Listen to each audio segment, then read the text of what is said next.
can't hear well since I was kicked in my ear by a horse when I was a kid.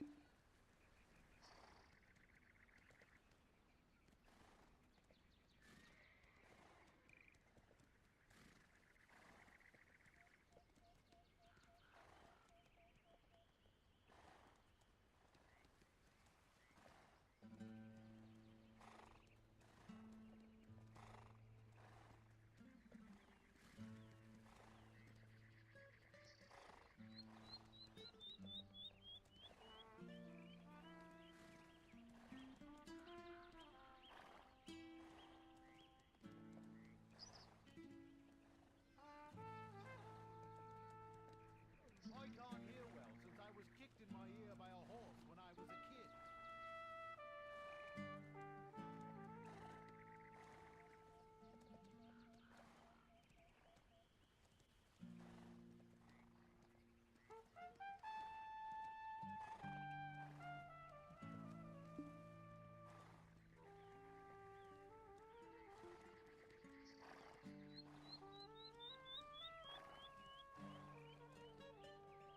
I can't hear well since I was kicked in my ear by a horse when I was a kid.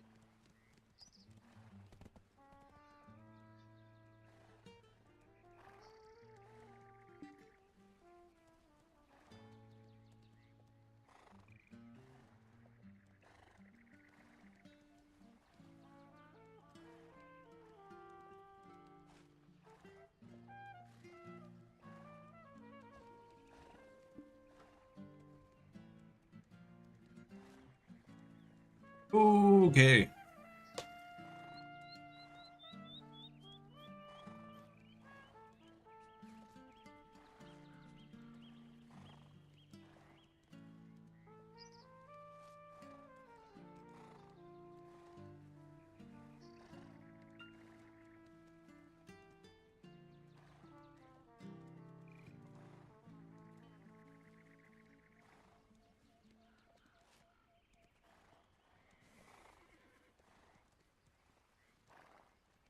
Bam!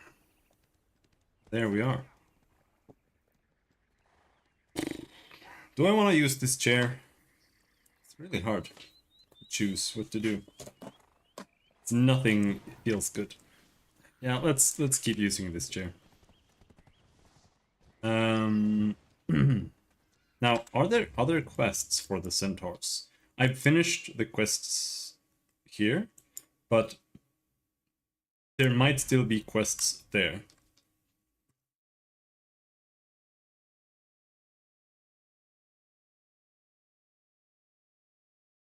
I might go around and just do different areas that just have black crystal rewards.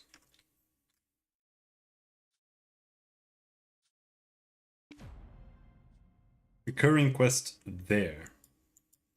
Okay.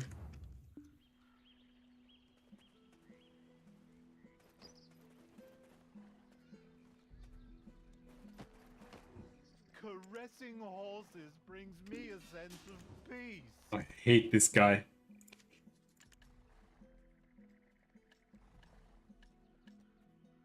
I can't hear well since I was kicked in my I can't hear well since I was kicked in the head by a horse as a kid.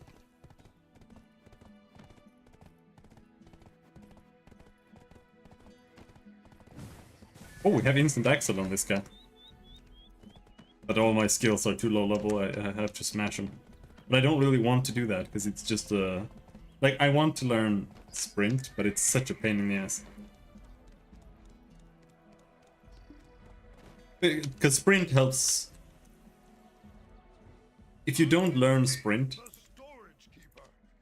using the horse until level 30 is a massive pain in the ass, because you kind of have to use the horse as your horse for a while. To, like, decently level it all the way up. Otherwise it takes forever.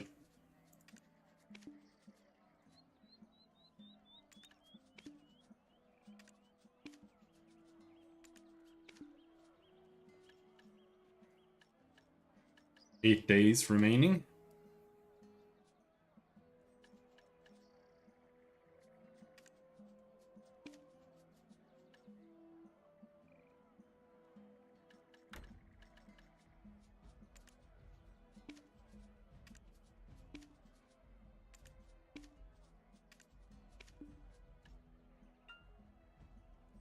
Oh, I have fire horns here. I was gonna toss the fire horns in there.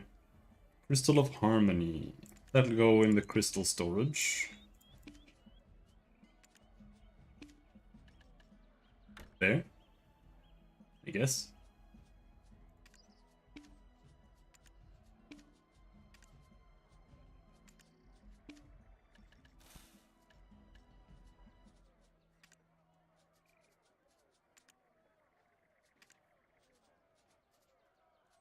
Where did I put... Here. Large lamps and shit.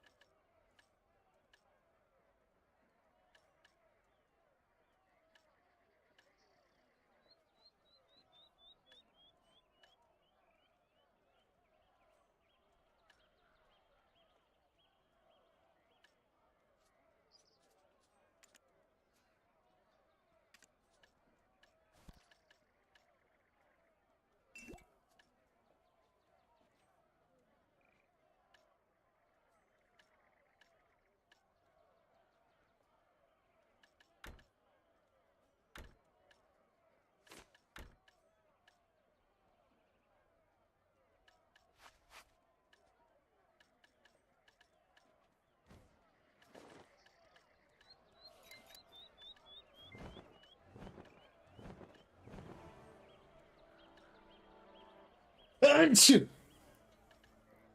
Achoo! Bless me. Welcome, And now... indeed, and kind. Do I want gathering equipment?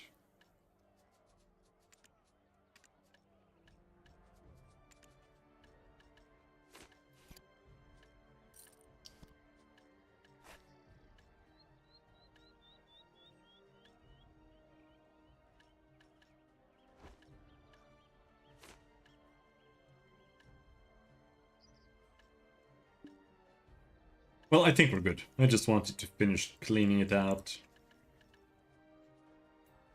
Is there anything I... Oh, I have 50 of these? I thought I did not have that many.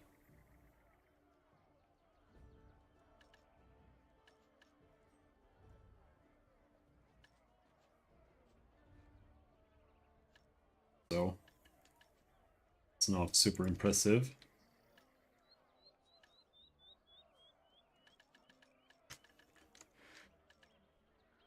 I think we are good to go.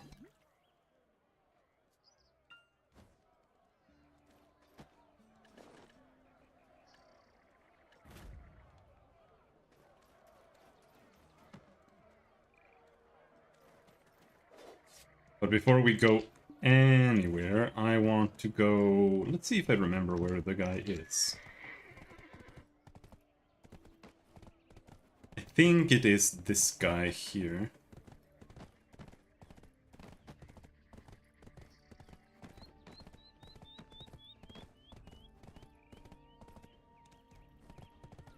One of the worst things about the game is that you bump into people. It is so bad. Or it feels really, really bad. Like the whole time you're just getting interrupted and feels like shit. But no, there's supposed to be a little area here somewhere. Where the priest is. You here? Yes. For a false grace before leaving on a long journey. It is the noble all who protects Medea. 3 days of darkness.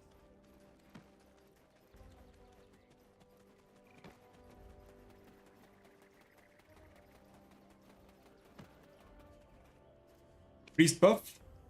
And now we're gonna go do centaurs.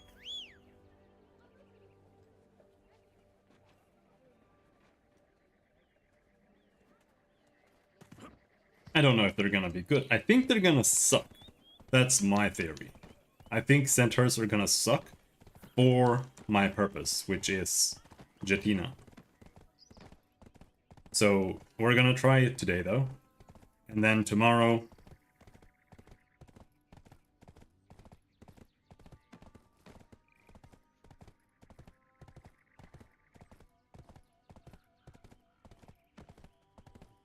we're gonna do Basilisk Den.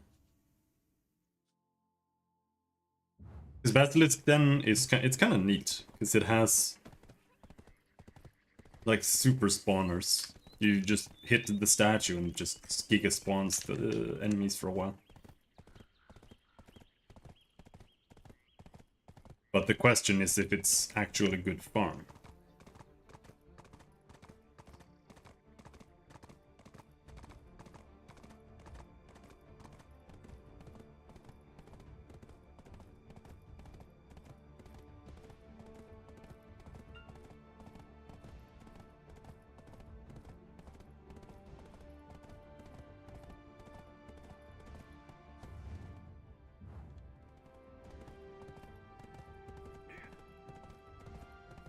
So is this the only daily here?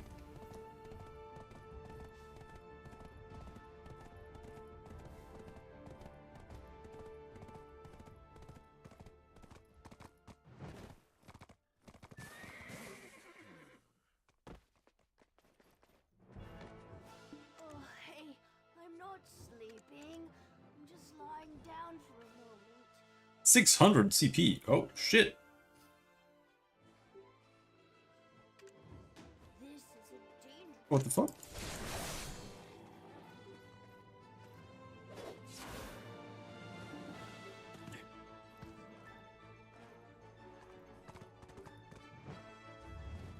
I wanted to go up here to see,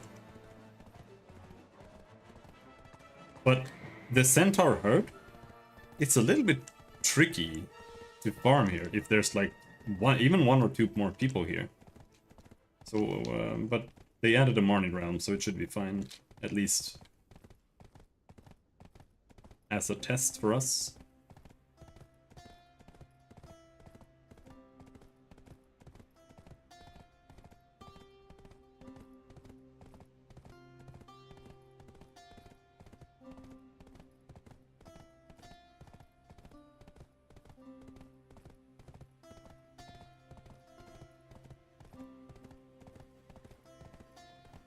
Yep, no daily here.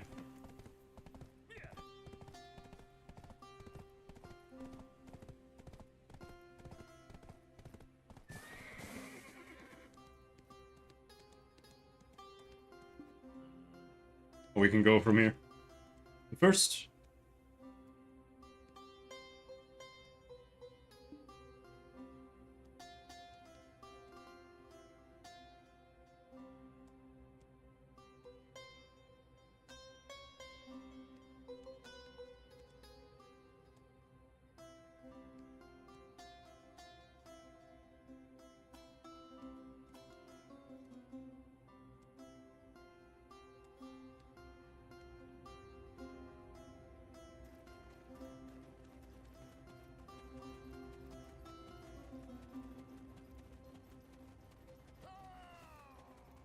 now the real question is, where is the best place?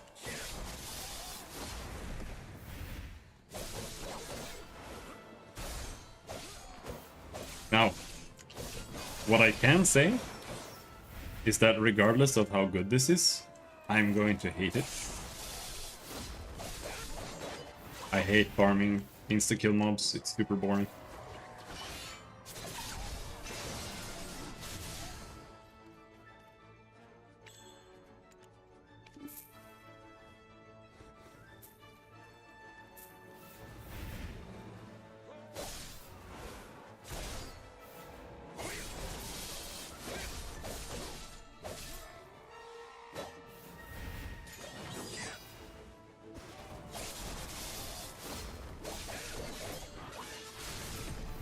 I would rather fight Giga monsters. Like soloing Trolls or Olens or whatever.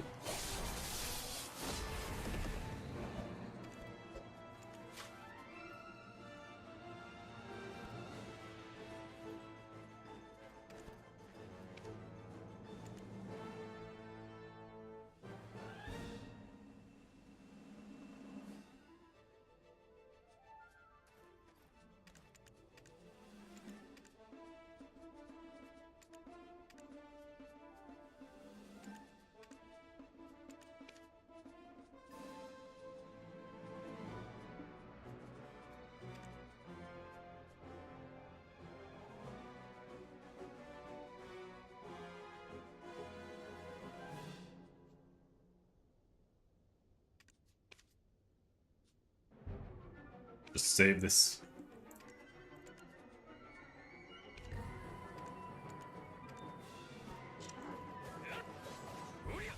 I think they have an actual bug there with the save interface.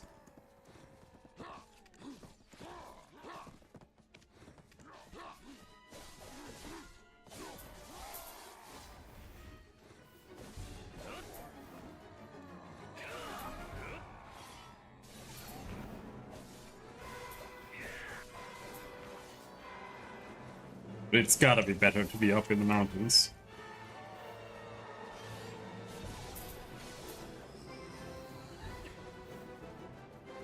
Whichever mountain is superior, I'm not sure.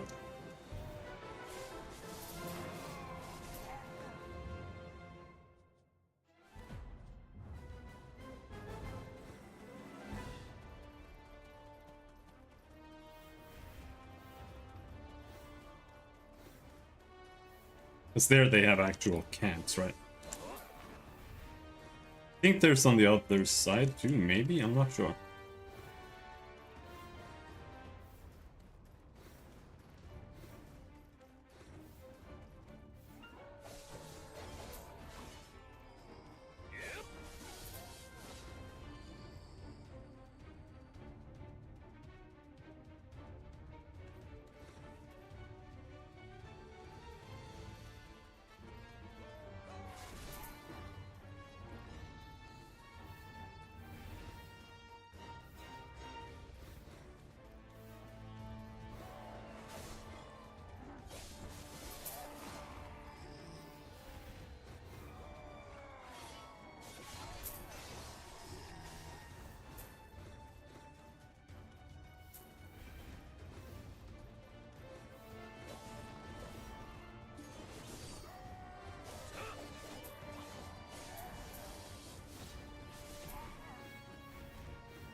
Gotta say, I don't like this area.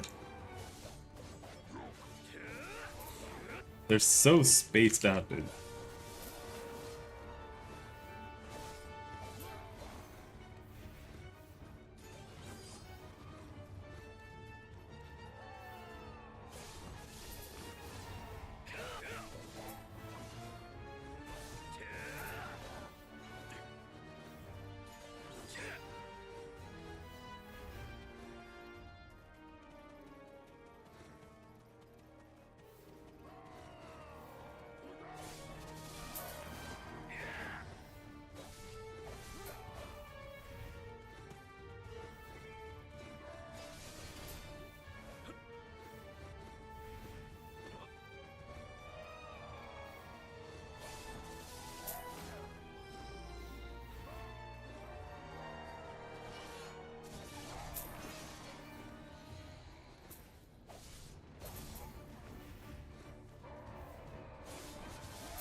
It doesn't feel like there's a good rotation, right? It's just a bunch of fucking monsters. You have to go like super wide.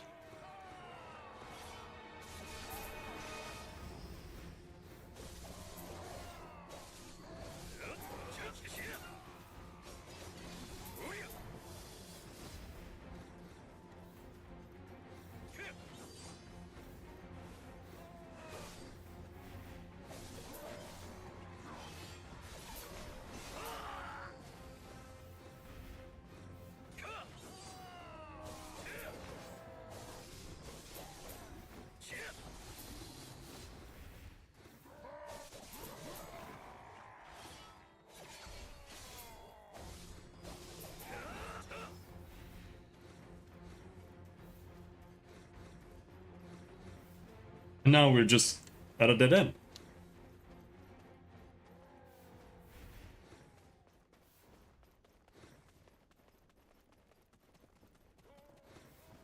Let's try going to the other side of the mountain. Or the other side of the canyon, rather.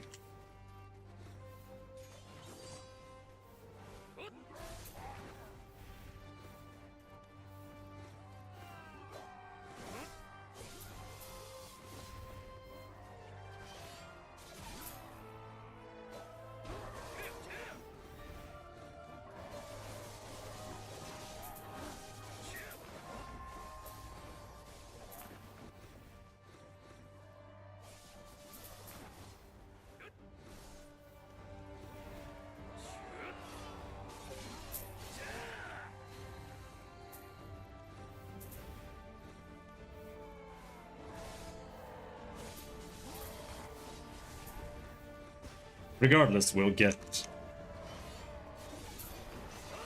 the seasonal quests done, or the regional quests done. I don't know what to call them.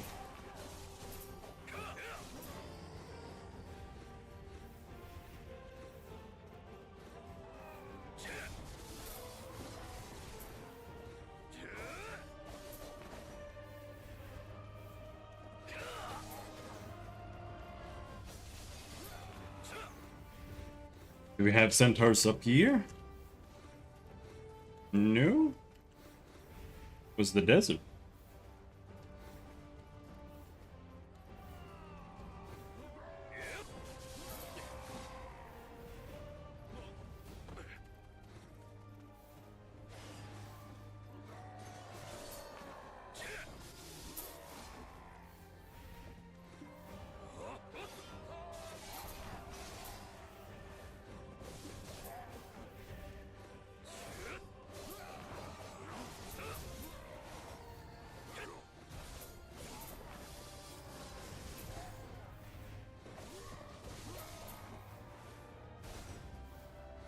How much money do they drop? They drop 119. That's very trivial.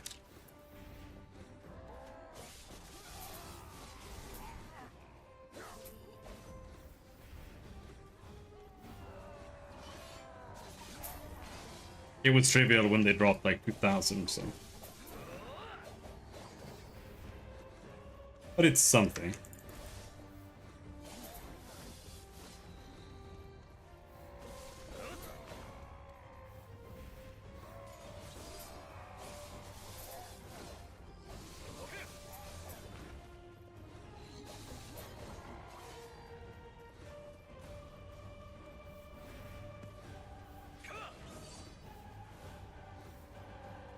Abandoned piece of shit.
I do like farming in Valencia though for Pila scrolls, but you can just farm where you get the other things too. Like there are other Pila scrolls.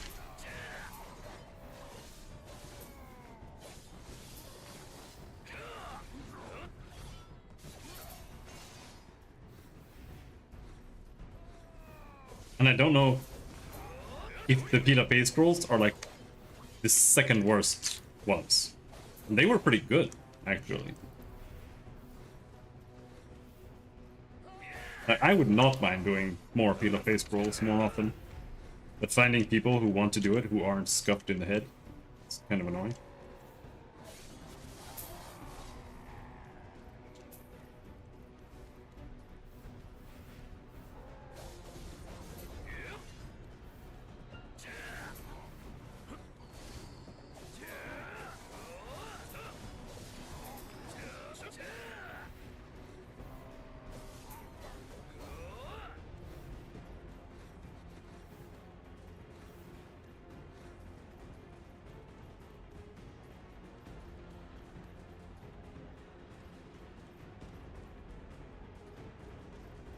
But yeah, this really sucks.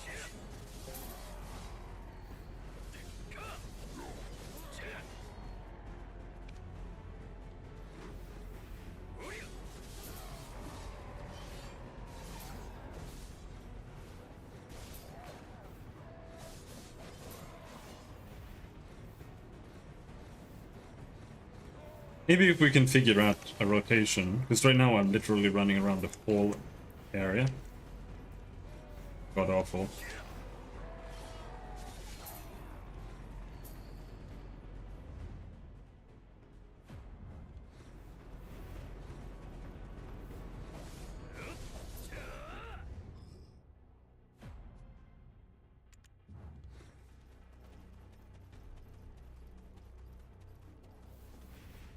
Just setting a little starting point so I have any clue where the freak we are.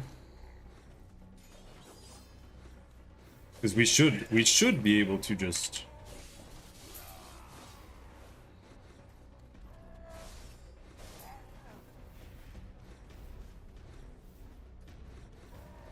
go around in a circle here, kind of.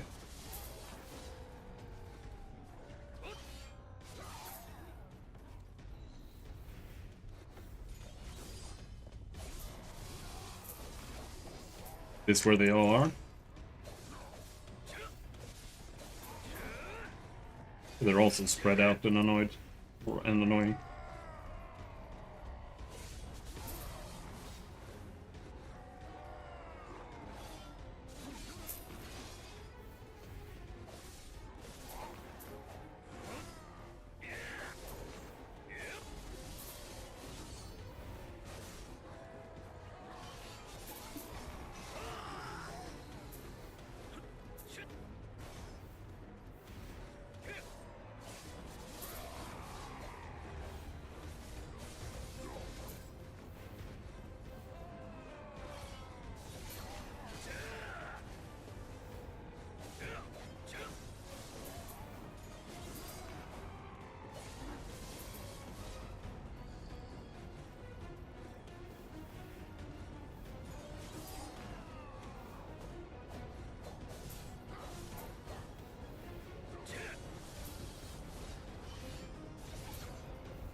Oh, we do seem to be going through these hills relatively quickly. Well. See, there's one person. Now the question is, can we keep farming?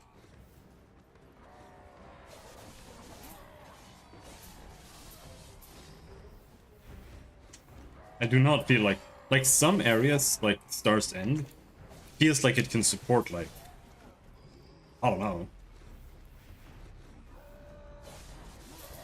4 to 5 people or something. This place, though,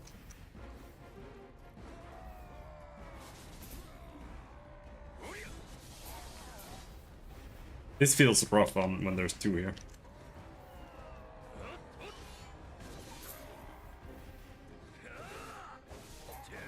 Maybe 2 people can fit here just fine.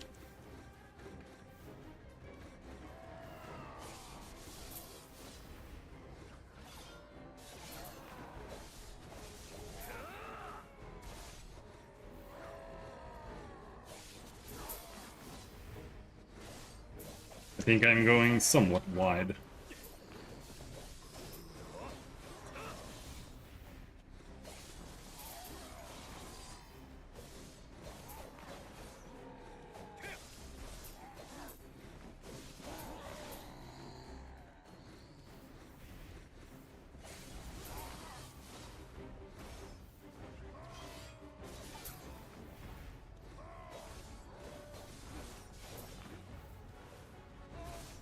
But it's also the fact that even though there are enemies here, a lot of it is just trash. Like, there are no good packs in very, very large areas.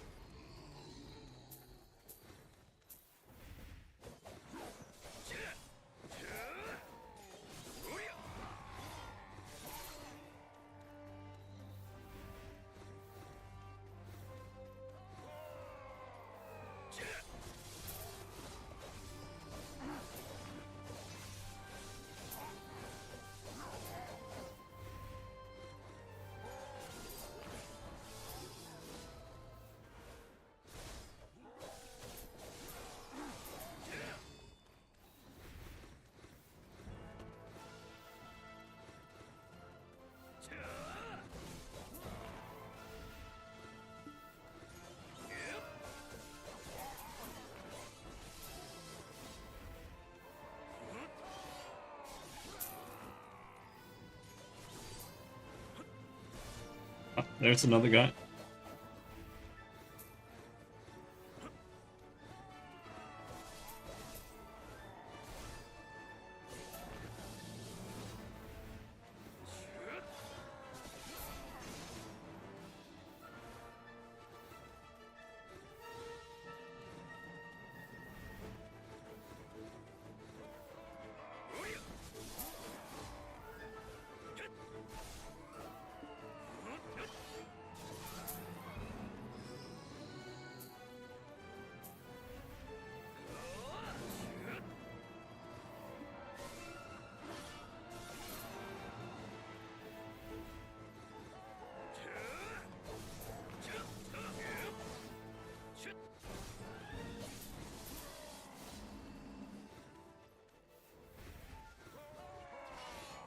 Being forced to be up here is dog shit.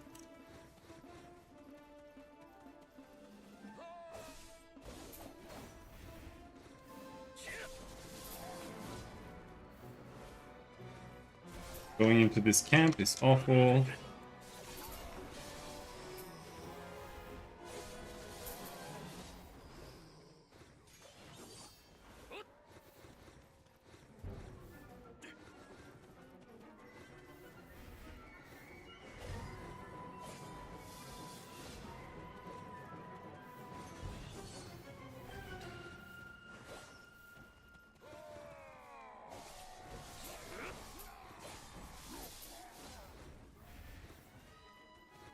Let's try going up again.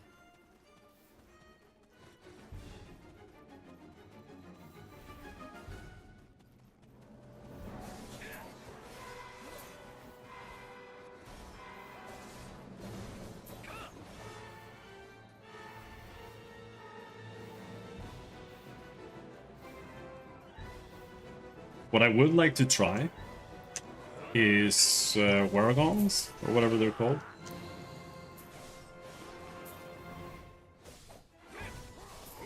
I don't know, like, I have a hard time feeling like these old ass areas are actually worth being in.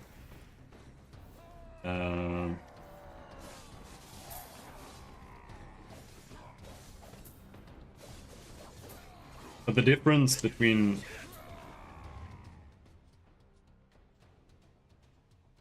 the Waragons and the Basilisk Den is that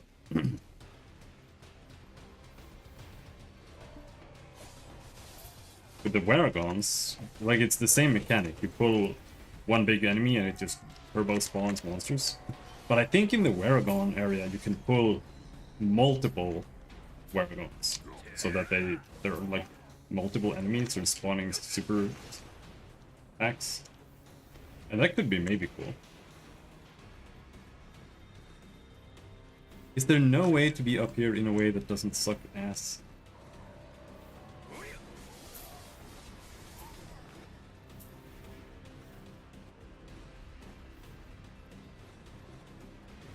We might be able to do this.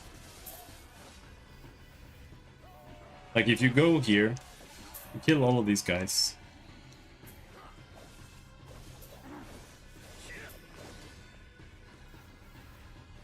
And then you go down.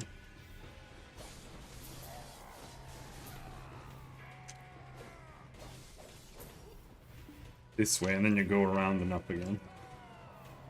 This might work. Kind of. Still a big gap.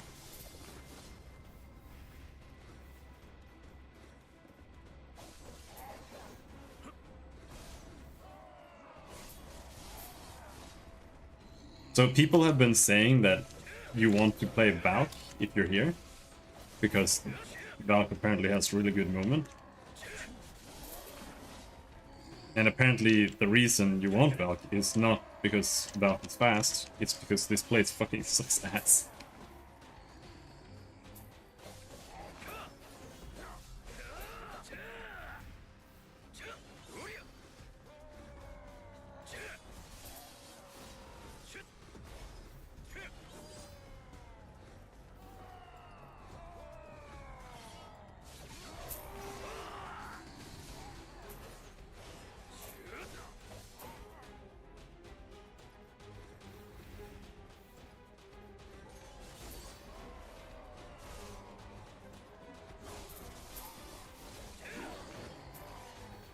And this rotation feels pretty good.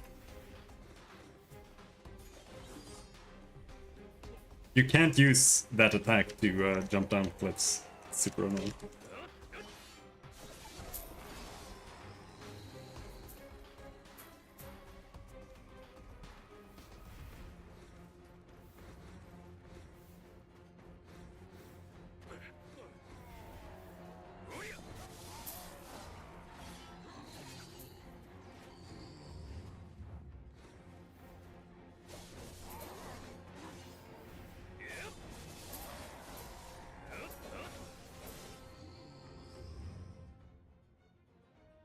So it's like between here and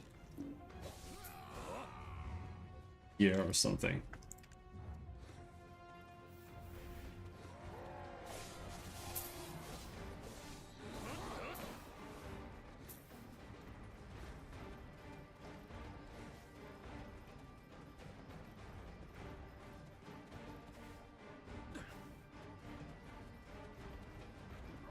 I think we went too far.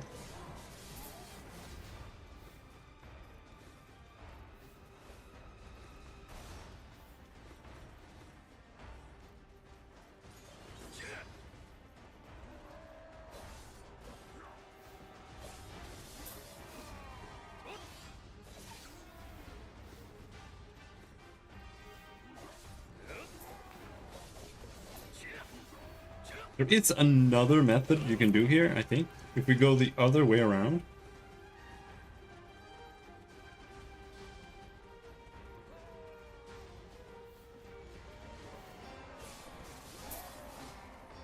So if we start here.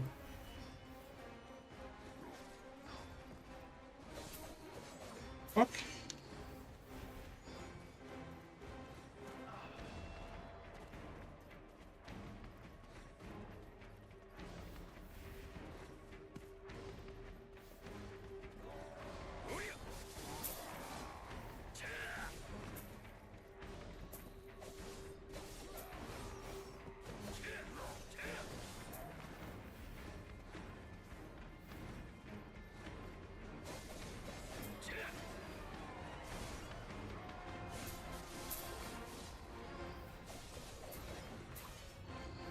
Then what you can do, potentially, depending on how high this is, it seems really high.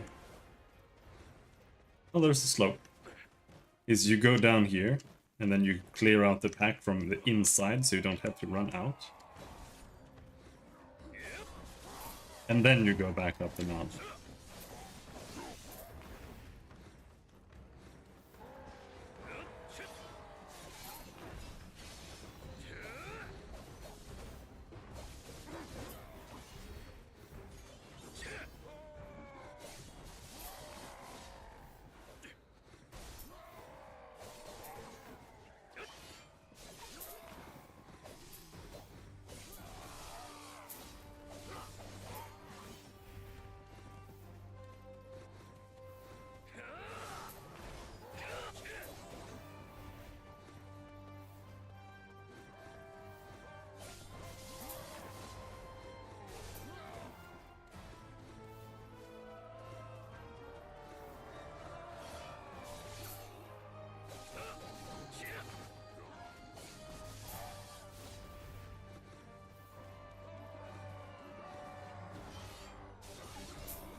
Down.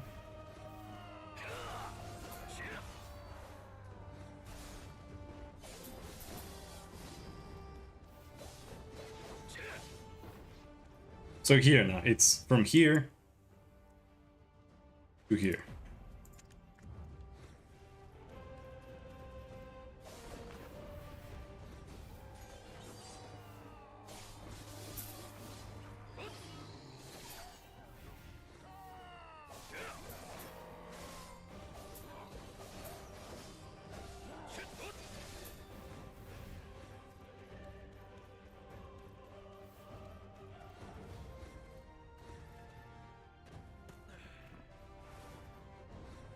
Not a big fan of having to climb. However.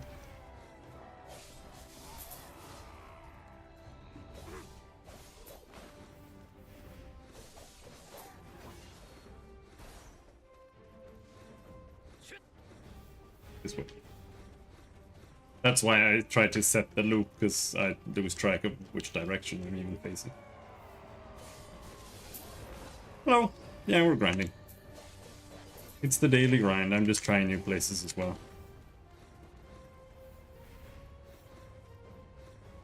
Today we are grinding centaurs.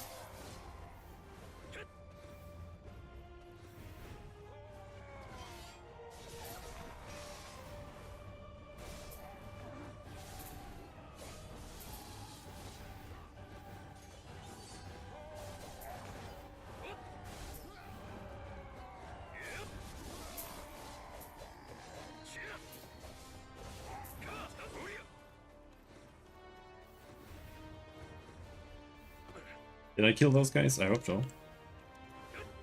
Hope there's nobody else here.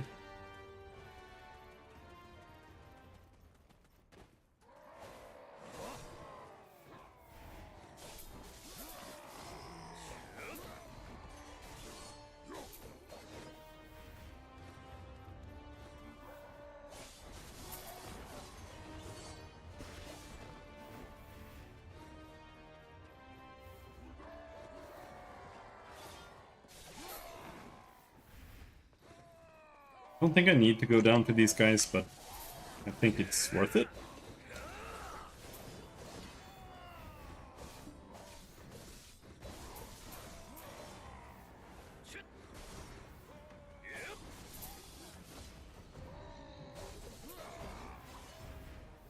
Like I said, in reality, I'd rather farm big monsters.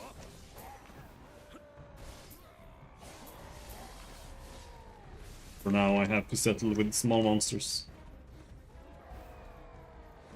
Big monsters are more fun.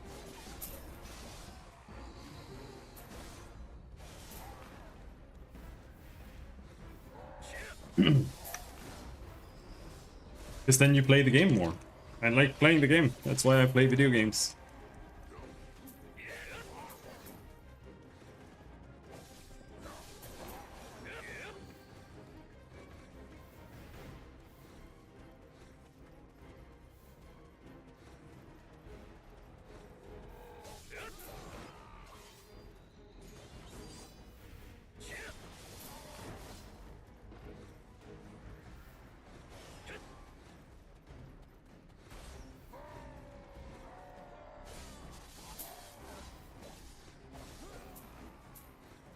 Kind of awkward. It's like I have to rush between each pack here because they're so far away from each other. But at the same time, I have to stop and wait because sometimes there are still too many mobs. My pets aren't really fast enough.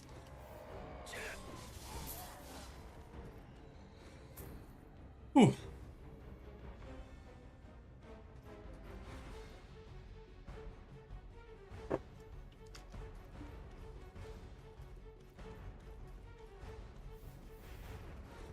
I shouldn't make coffee. Shouldn't make and drink coffee for when I'm farming. Oh yes, you can run around. Nice.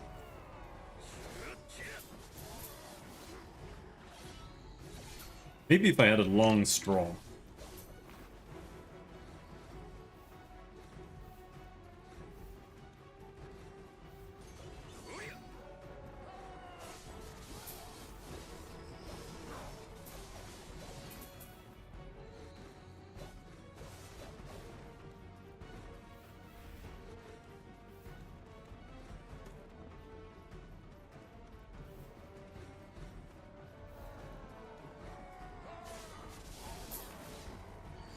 And the biggest thing that this place is missing, in my opinion, is that I don't think there are any bosses here.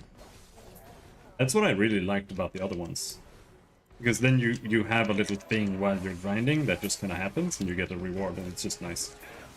Not that big of a deal, but it's just kind of nice.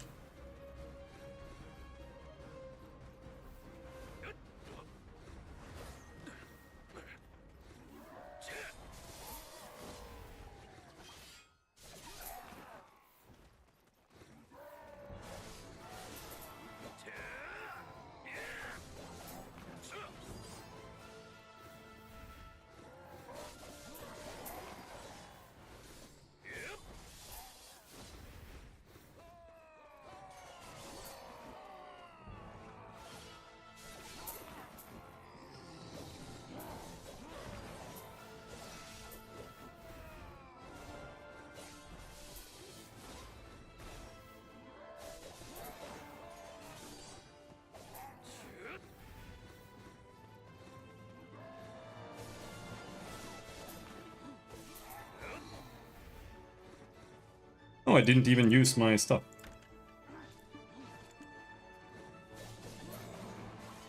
There, now we have item collection, gauge and stuff.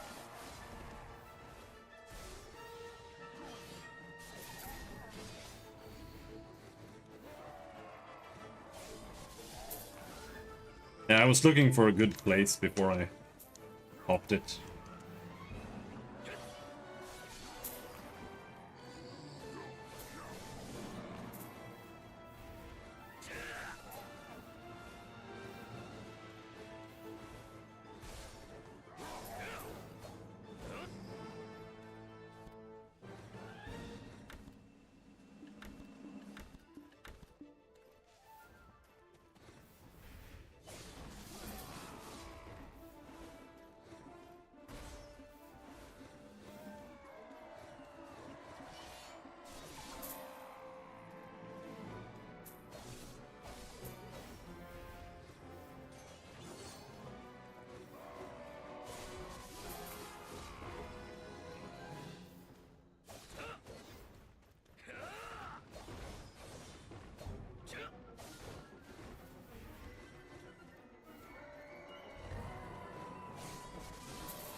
Alright, and then we turn around and we go down from here.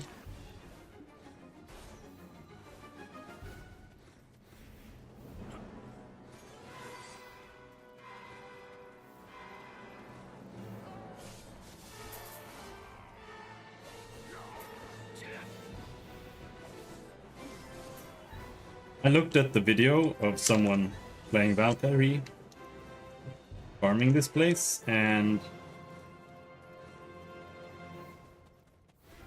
while it does seem faster than what I am, I do think Ninja has the speed potential to do this somewhat efficiently.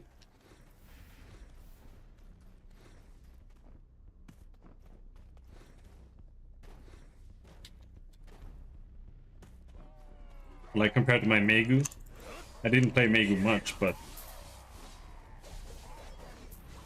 Megu seemed insanely slow.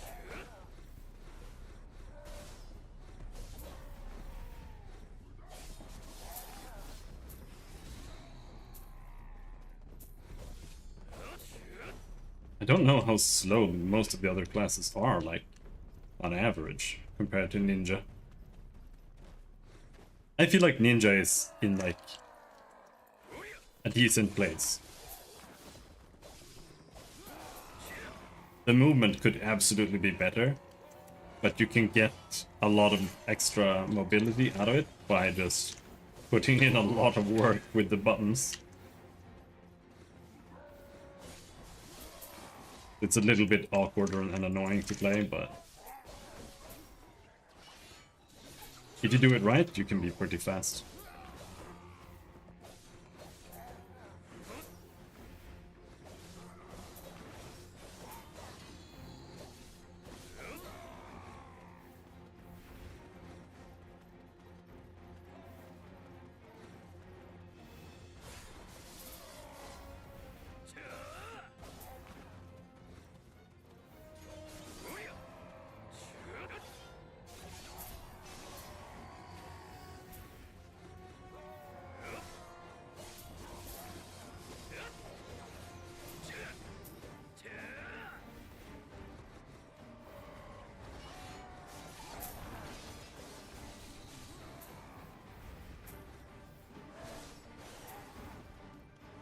I keep getting Jonas fragments here, but in all honesty, making the Capatia accessories seems like an absolute waste of time.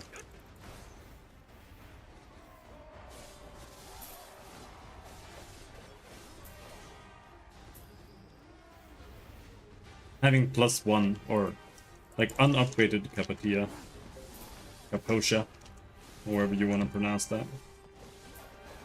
That seems the way to go. Until you can get something else.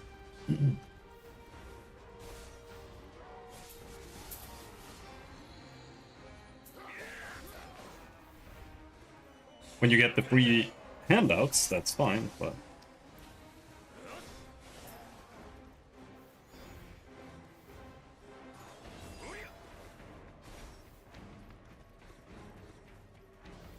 free pen handouts.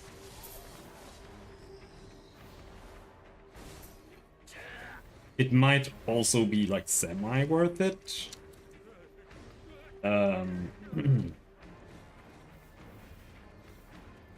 If you can equip it on your seasonal character. No, you can't do that. You can't equip it on a seasonal character, so it's, yeah, it's like whatever.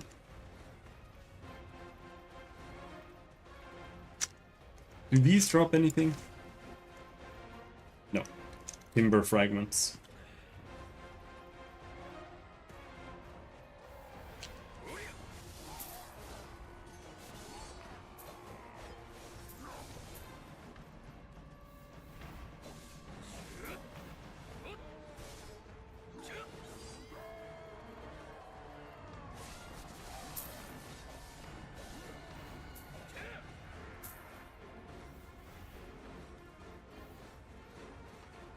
Come on.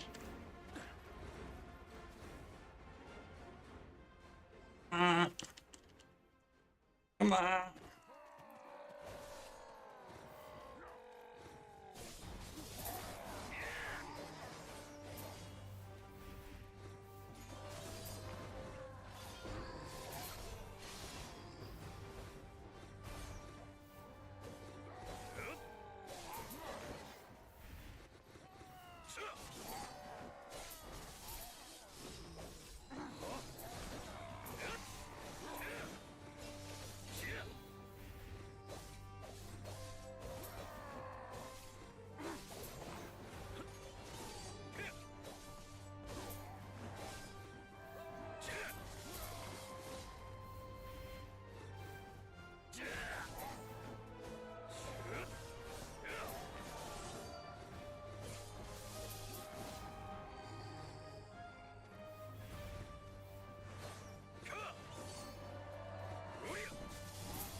They've got a pretty decent soundtrack in the game though. I don't mind playing with it on.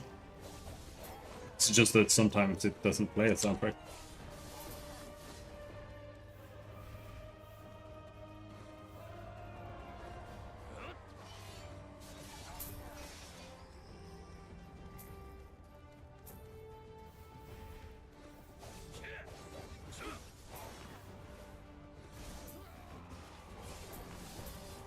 So it's... I mean, it's kind of generic, but at some point it depends on what you're making, right?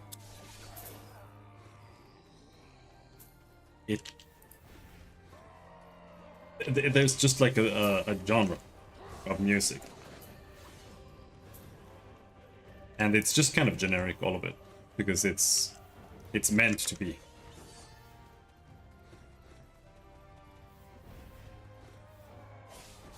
Like if you listen to Jeremy Soule music, you are hard pressed to tell which game a Jeremy Soule song came from. Jeremy Soule. soul.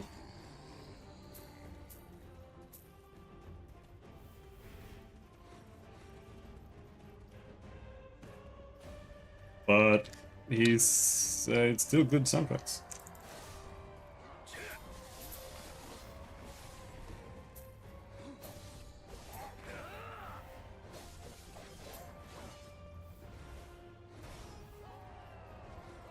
I feel like you have to blend in more like rock and like pop into it, make it more memorable, and that's where like the RPG styles start coming in, where you're not aiming for like, it's kind of weird to say realism with music, but in a way that's kind of the mood rather that it's trying to inspire.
Just like this.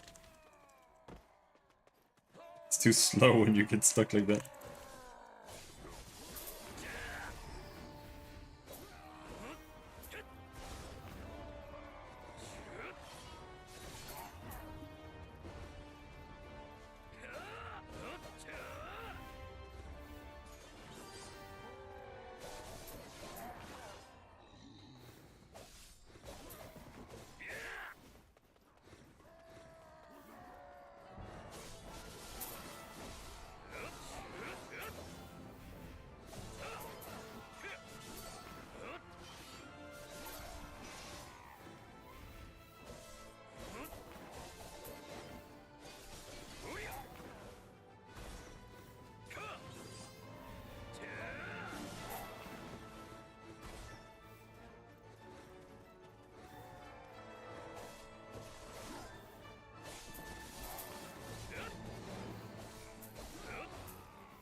We are halfway, roughly, but...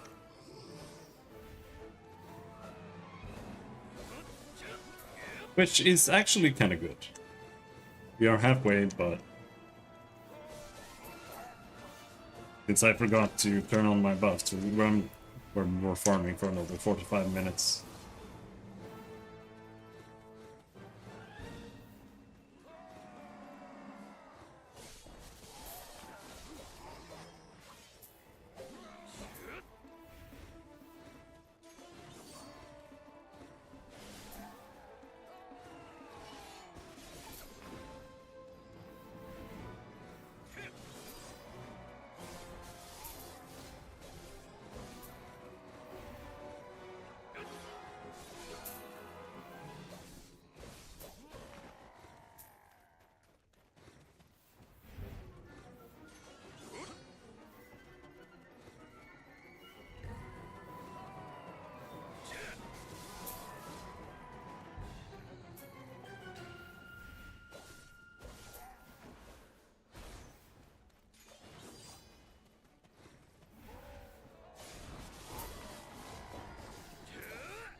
Let's try just going this way.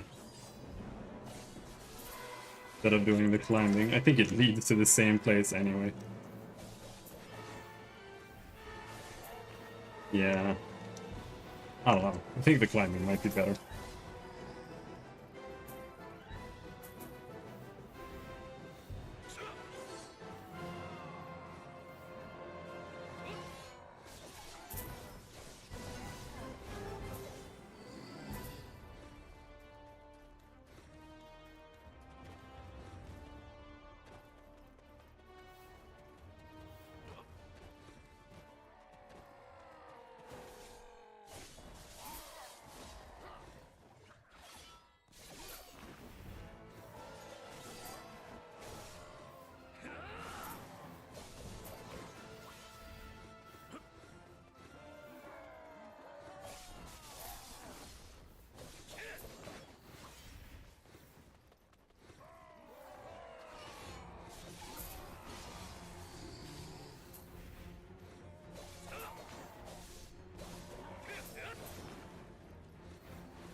He does. He does have a very enemy voice. I picked it on purpose.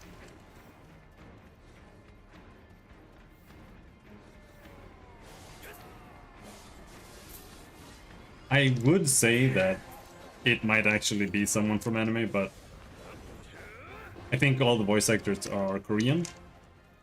Or the grunts. I don't think that's true. But otherwise, the voice acting in general is very... They have a lot of pretty famous voice actors for like random stable keepers.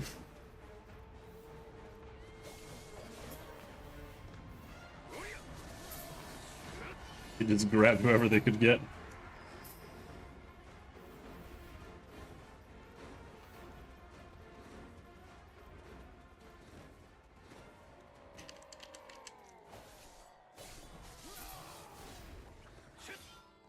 But getting a voice acting gig is actually very easy in reality.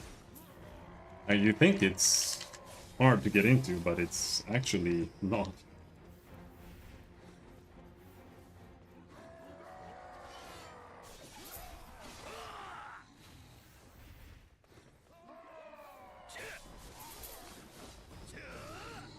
In fact, it's so easy that finding good voice actors is almost impossible.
So if you want a reliable income, you'd have to join a stable.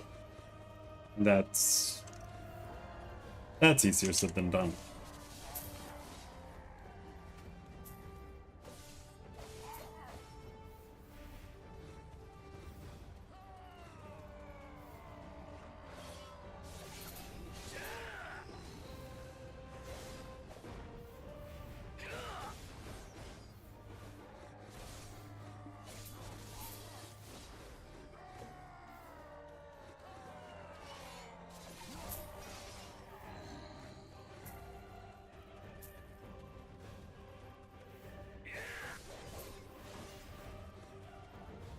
Can we dump some things? Yes.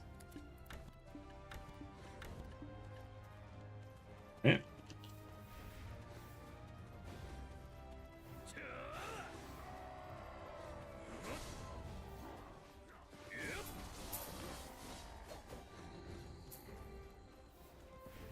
I don't really know what Korean voice acting is nowadays.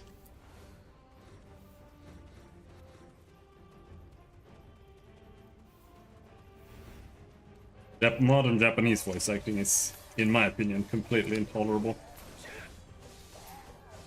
If I can switch away from Japanese voice in a game, I will.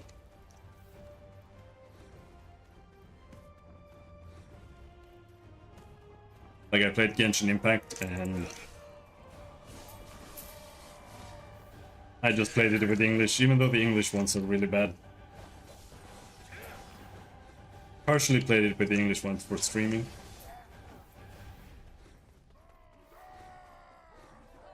But otherwise I would have used the Chinese ones. Chinese voice acting is really nice. Interestingly.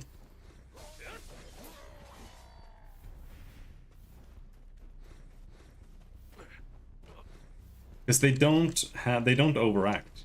They just kind of act. I don't know if they underact, because I don't know the language, but Japanese voices are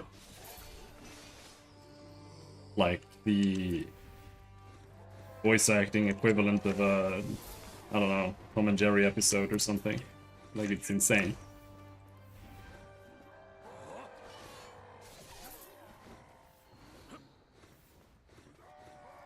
And it's become like formulaic as well. in the sense that they don't have like voice actors anymore. They've got like the guy that does they don't have yeah they don't have voice actors. They've got like people who emulate certain voices. Like they've got guy with glasses voice, and they've got, you know, little girl voice, and they've got all of this. And they don't have voice actors that like have their own voices. They have voice actors that try to sound like these generic archetypes that they've like developed. I also didn't like how Chinese sounds, but then I watched Three Kingdoms, the newer show, and now I prefer it. It's my preferred Asian language by far.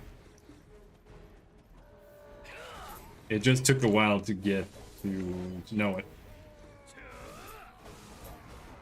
For me, at least. I still hate Korean. However, Korean is the worst. I don't know if I want to say it's the worst Asian language, but out of the three, Chinese, Japanese, and Korean, Korean is absolutely the most tedious one to listen to, in my opinion.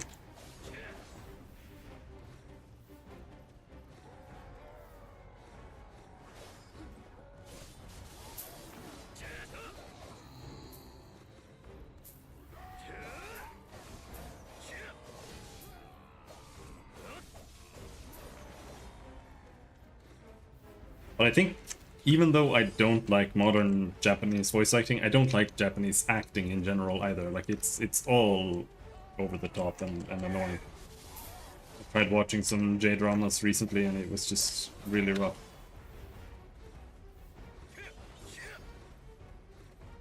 I still think it's a very good language for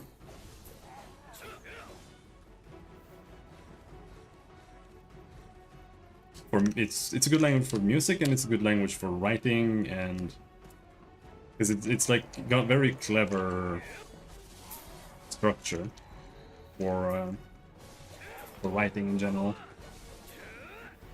and for jokes as well, for punchlines and stuff like that.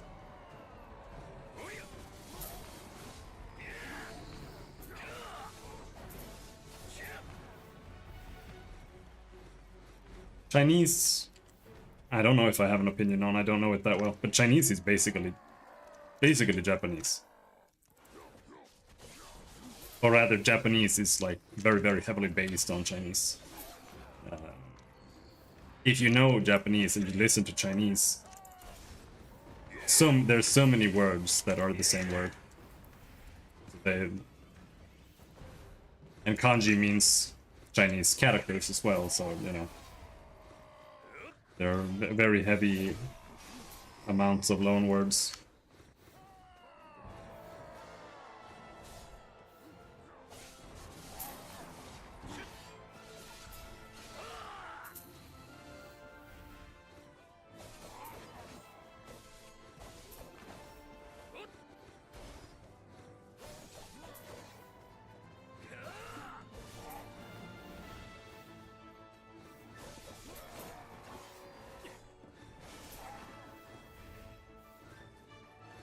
Like, I think the Japanese word for heart is Shinzo or something.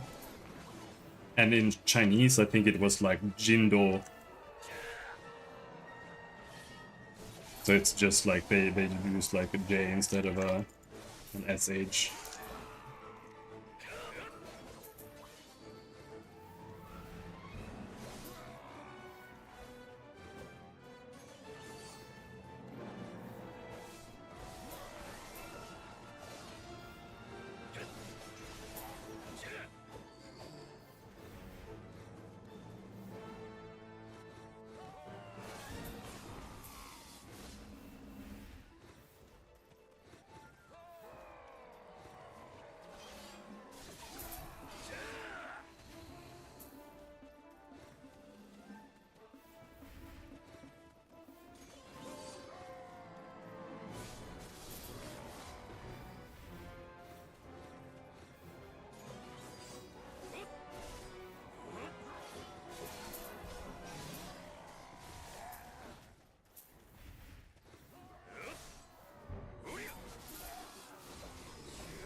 This is my place, fuck up.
"30 minutes left."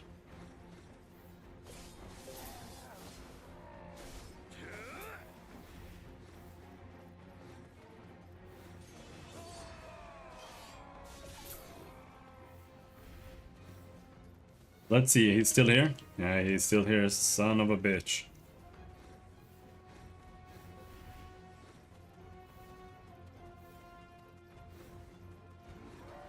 Is he gonna make me switch?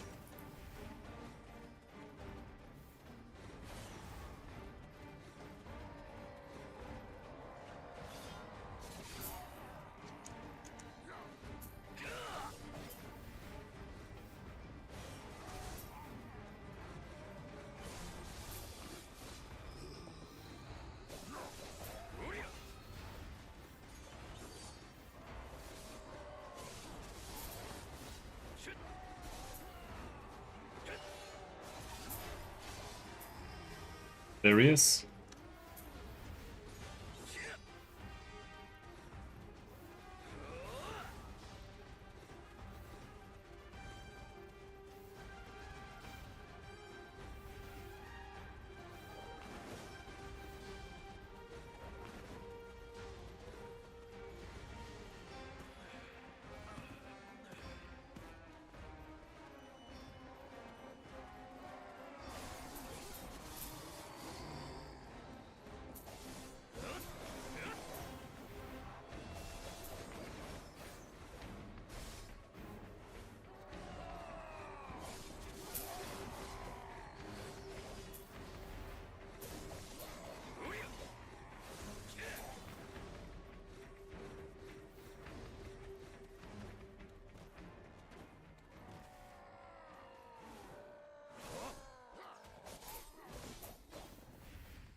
don't know why he insists on staying, dude.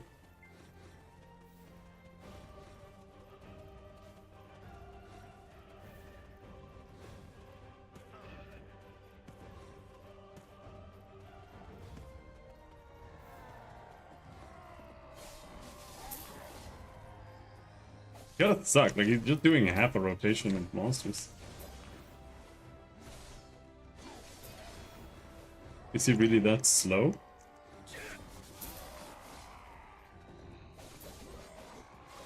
Or am I the one who's going that far around that?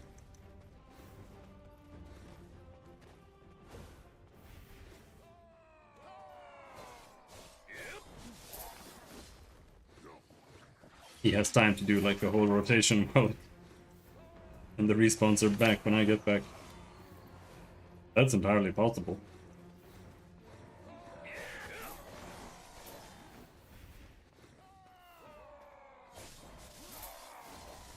Because this little side trap back here, this takes some time.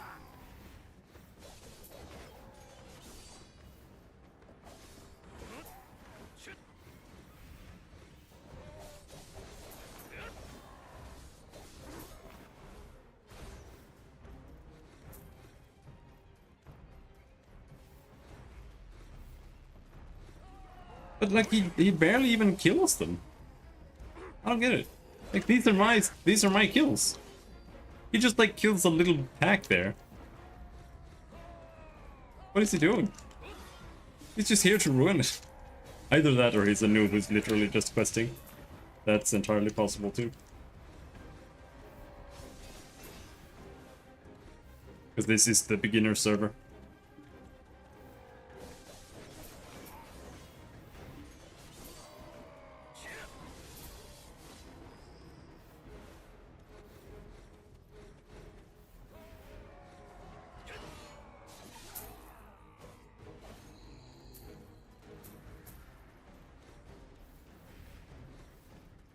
Yes, hello.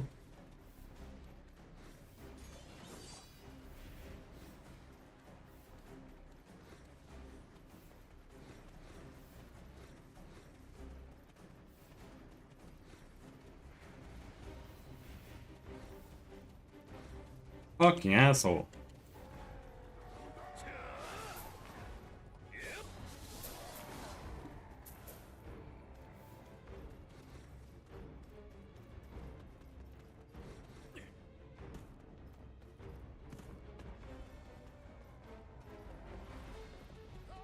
Alright. This time I'm gonna try to not do the pack downstairs. Or the one at the very, very bottom. We're gonna still go down here.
Three minutes.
don't even understand what he's doing. He's killing like one pack.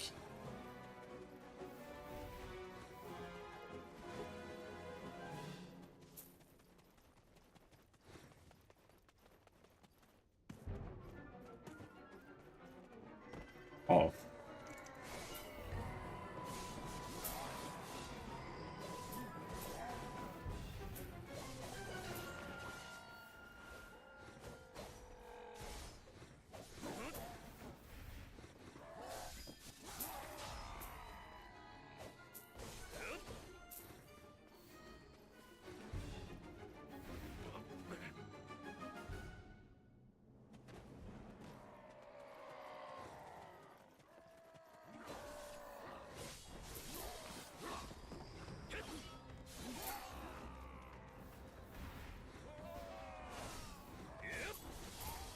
You're overweight.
What an asshole.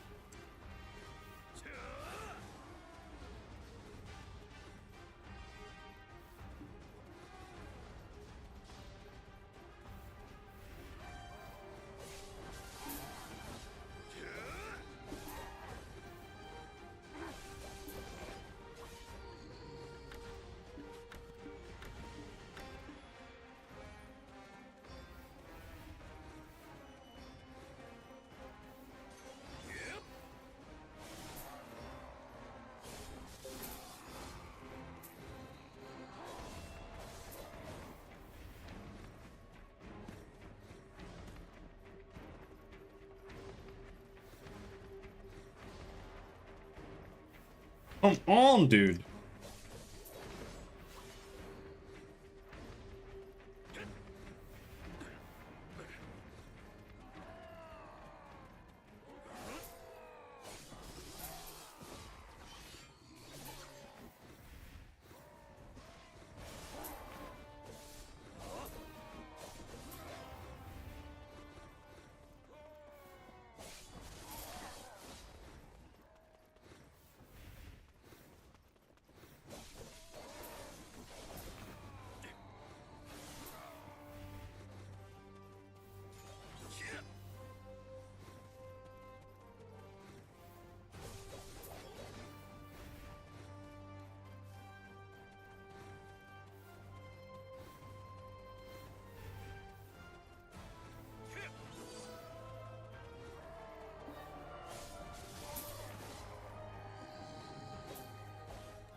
This is also why I don't think grind-based MMOs is really the way to go.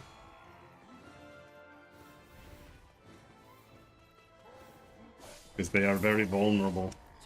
You basically have to introduce mechanics that make it single player. That's what they're doing in this game. They're adding like temporary servers where only you are. You can only be in there a certain amount of hours per day.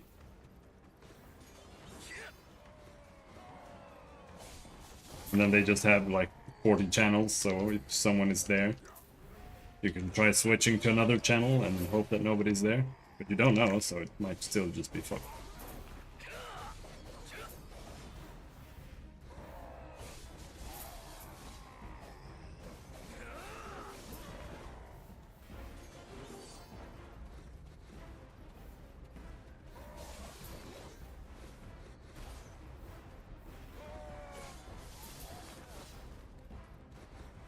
You shouldn't hate other people in an MMO. You should like that there are other people there.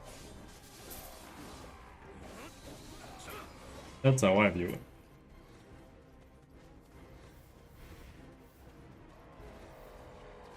Did he leave?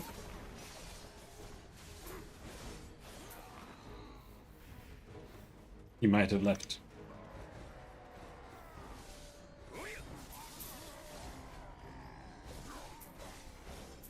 Or he may have not. Nope, he is right there.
We're unfortunately not done with 3000 monsters within an hour here. So this place is kind of shit. But it's not much worse than Akman. In Akman, we're also not quite done within an hour with the quest. It still takes like 20 minutes over or something.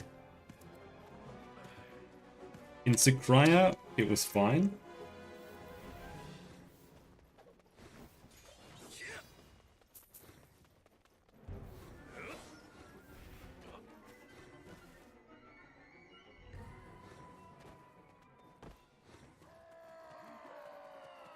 So I think we'll just end up doing like Mount Shelm and a lot of wolves.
Are you trying to like time this to be as annoying as possible now?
Well, we are pretty much done. I only need 50 more monsters.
He's not even looting. Like, what is he doing? Is he retarded?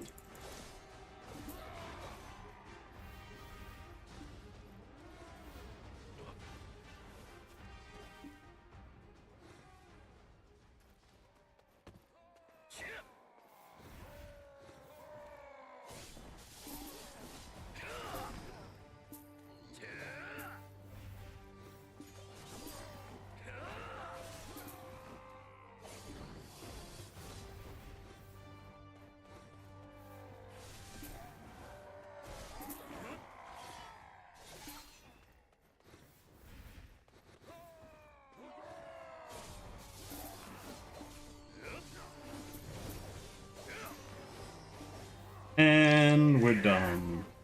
Except that I actually need to destroy chests. See if we can find some chests.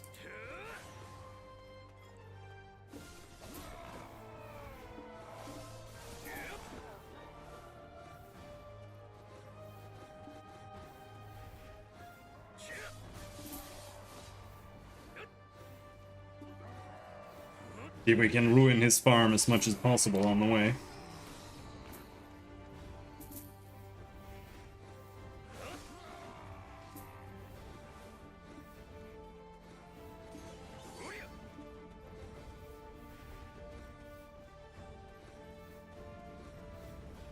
No, he ruined mine.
There's the last one.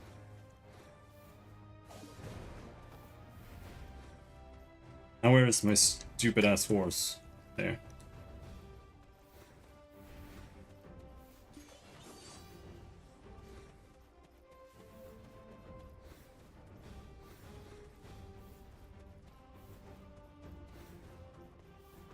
Now we go home and see how much we made an hour. I strongly doubt it was worth it, but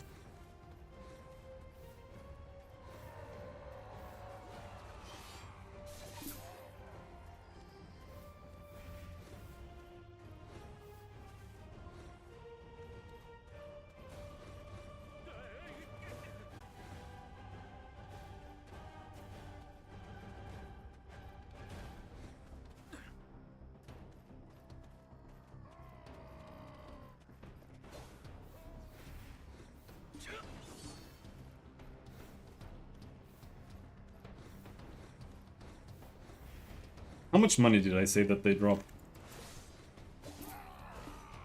125-ish. That's not even worth inputting, really.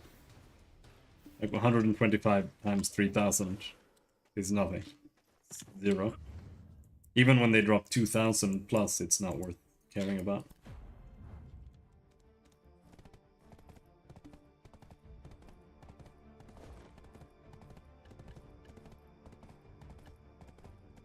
But we got nothing.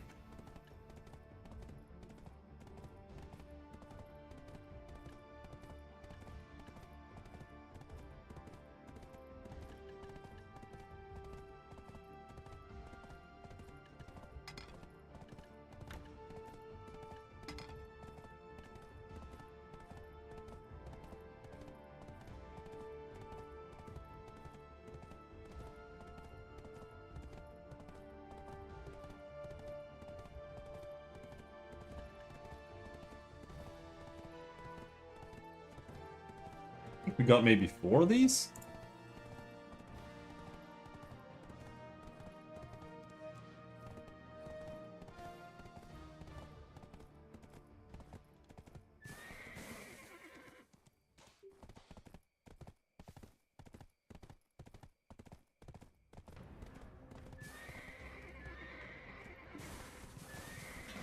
Oh no!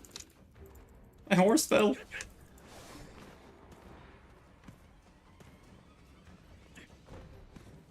And I might not be able to accept this. Oh, hey, Oh, we could. I'm Good. not sleeping. 5 weapon stones. Memfrag. Blackstone. Okay.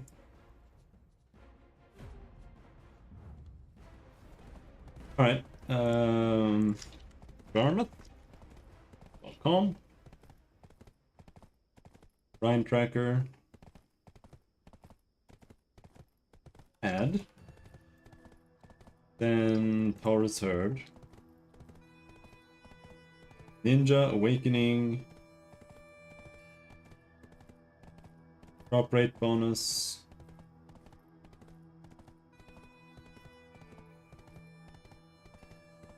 Additional drop rate.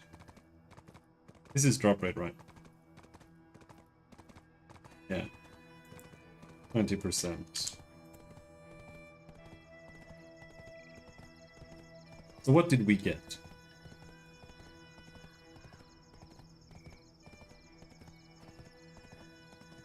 $3,550 plus 3,996.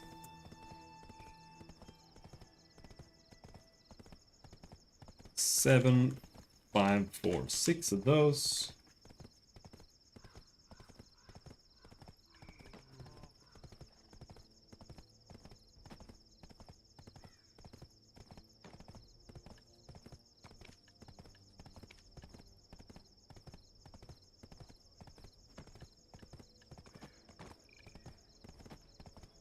I think we got like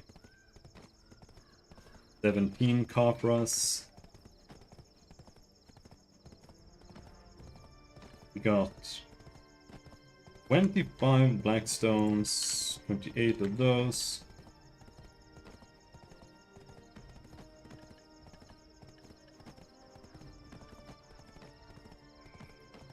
I think we might have gotten that imperfect wind here.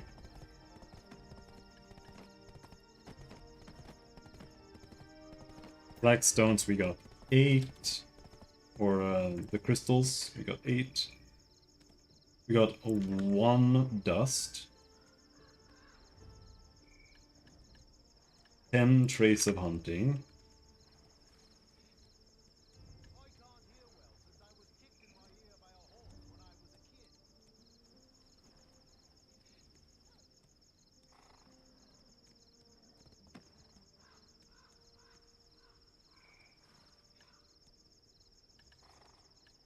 1, 2, 3, 4, 5, 6, 7, 8, 9, 10, 11, 12 of these.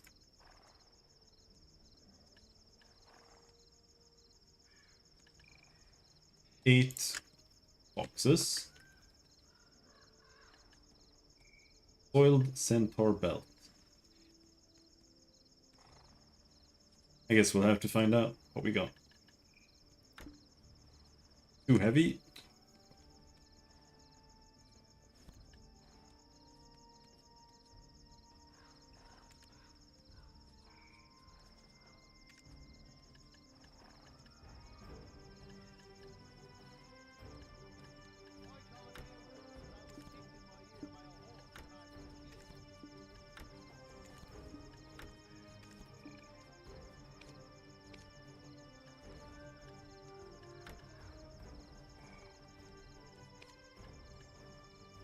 Shattered belt. Shattered belt. Shattered belt. Shattered belt. Shattered belt. We got 5 shattered belts.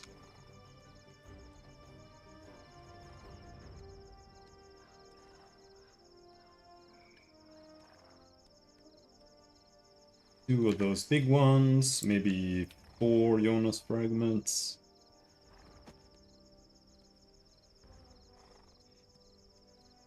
can't hear well since I was kicked in my ear by a horse when I was a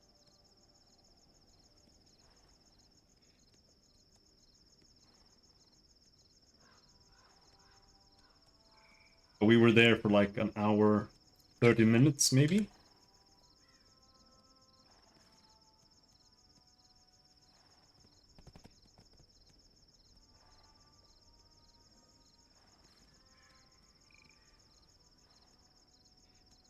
I can't hear well since I was kicked in my ear by a horse when I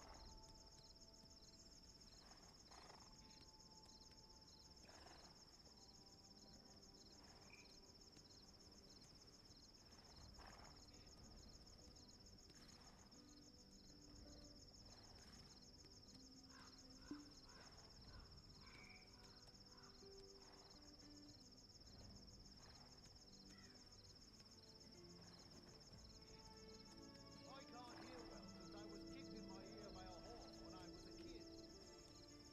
Tarzan by far still the best.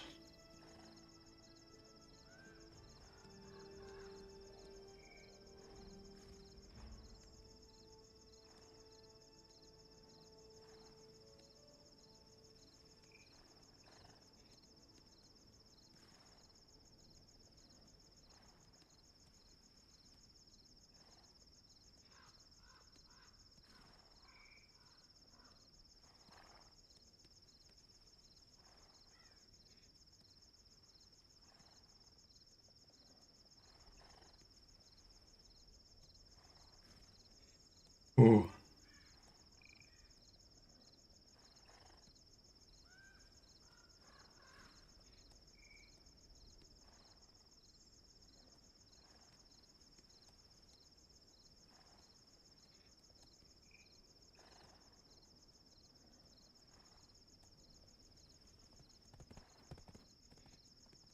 I can't hear well since I was kicked in my ear by a horse when I was a kid. Path of Exile to interview.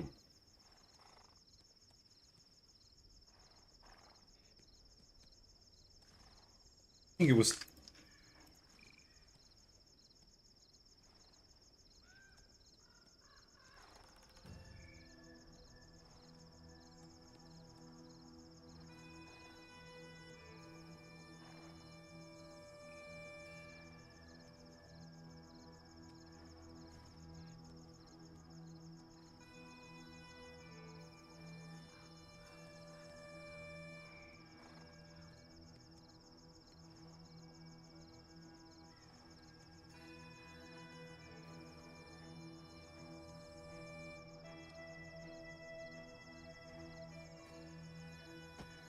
Oh. Alright. So now... I guess we continue doing... silly things. Silly things. Caressing horses brings me a sense of be?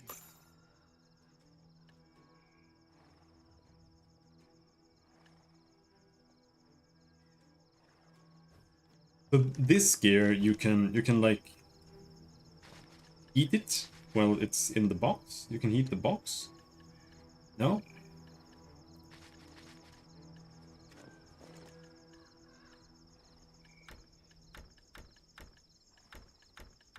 You get Rokava gear here, right? And that you can heat.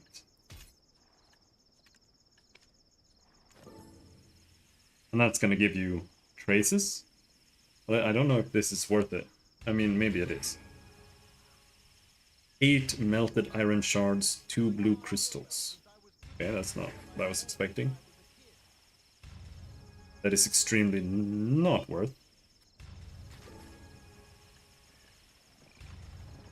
5,000 silver each, 7,000 silver each. But hey, maybe I can turn it into something, though I doubt it.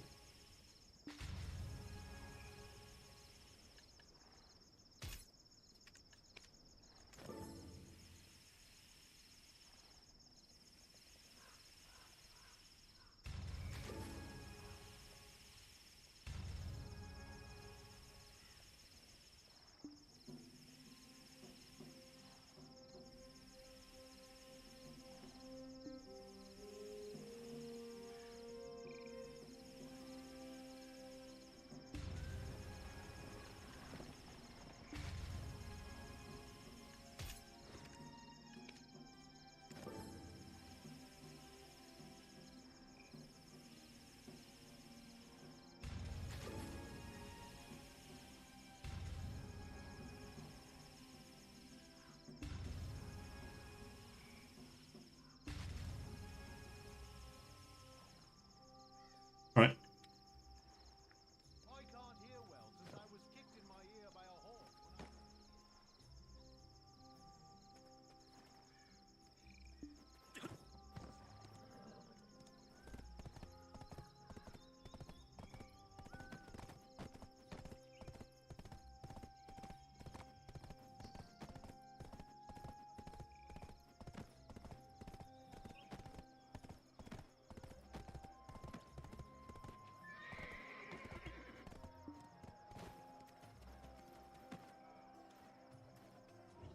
I'm Dave, the Here you storekeeper. can... You can even store your worries here. Oh, you can only sell if it's here?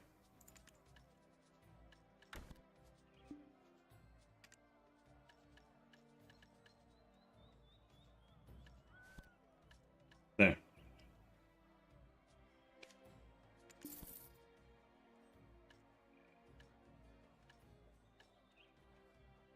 Okay, well, we almost have 1 billion.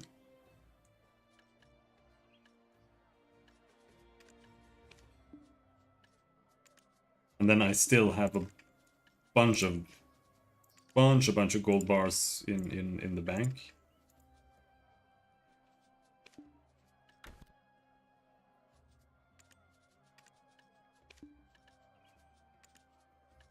Uh oh, Calpion is full.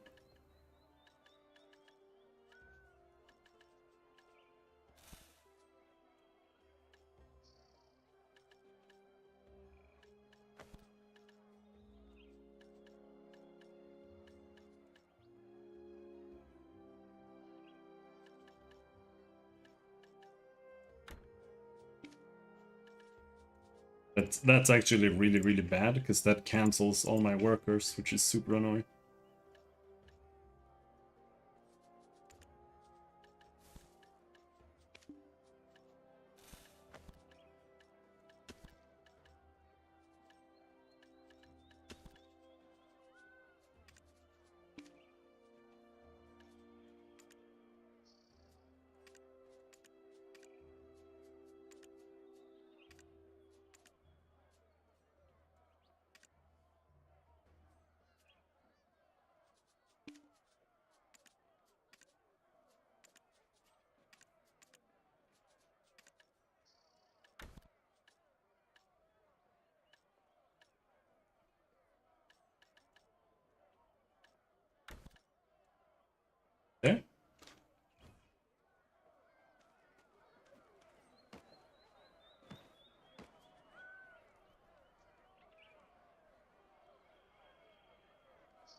Okay.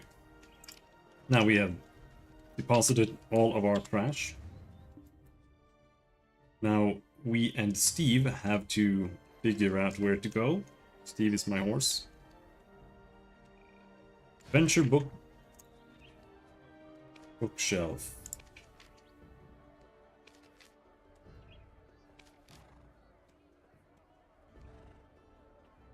Find out and type in the correct answer.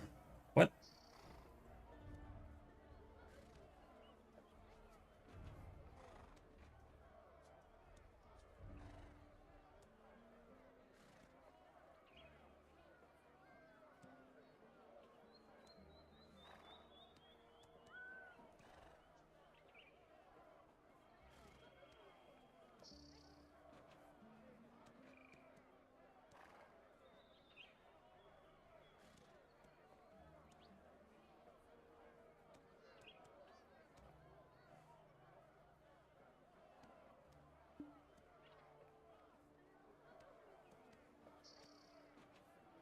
This is just an IQ test.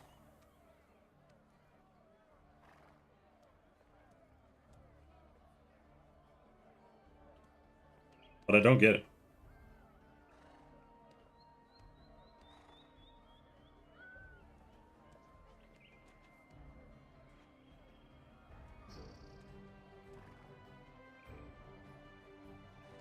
$72 plus 27. Is that 99?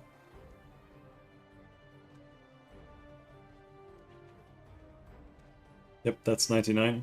27, 21, that's 48. Now, is that a 6? I think that might be a 6. It's the worst 6 I've ever seen. And in that case, that's 36 minus 21, that's 15.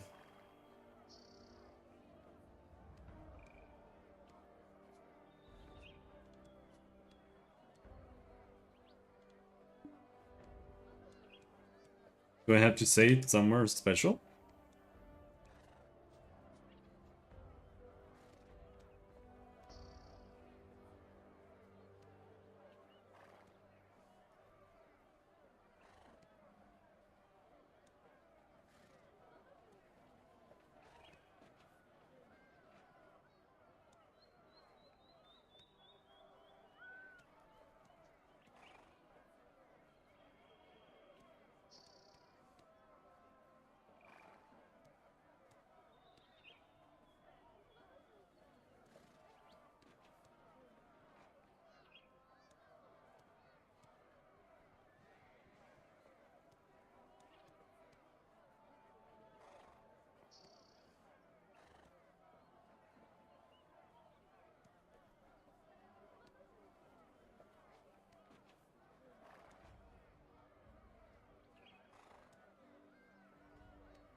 Okay, let's just open up the guide. It's not worth it. Igor Bartoli guide. Grumpy G guide was pretty good.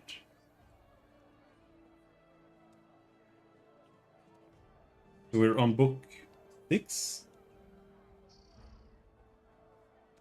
However, it requires you to breed a horse, but I think we can do just a throwaway breed.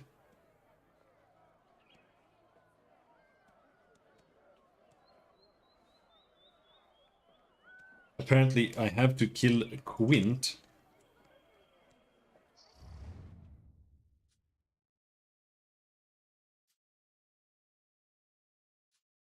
Or even is Quint? There.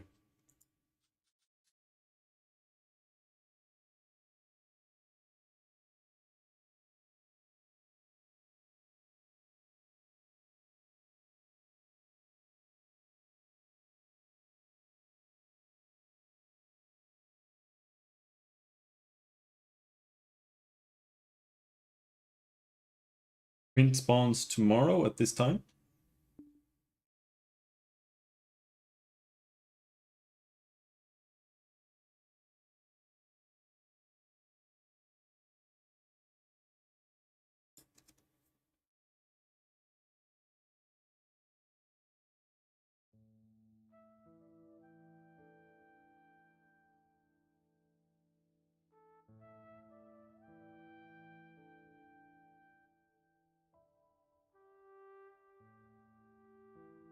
That means I can't do that much.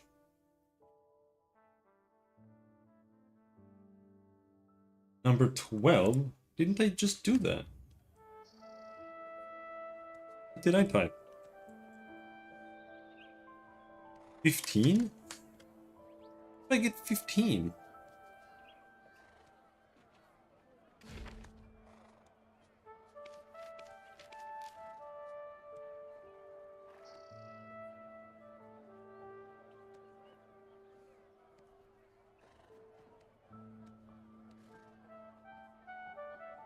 $21, 36.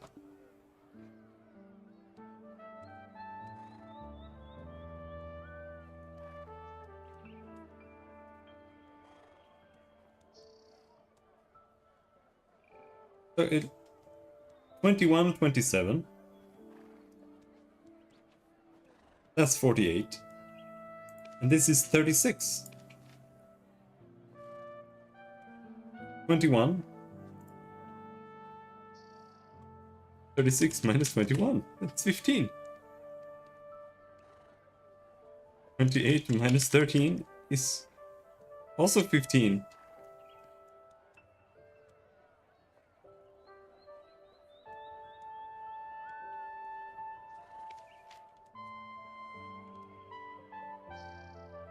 How is the answer 12? This is incorrect. Unless there's something here.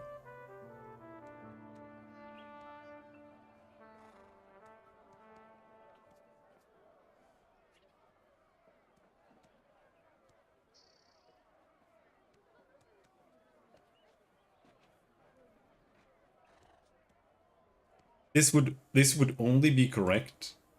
No, this is just not correct. How is this 12?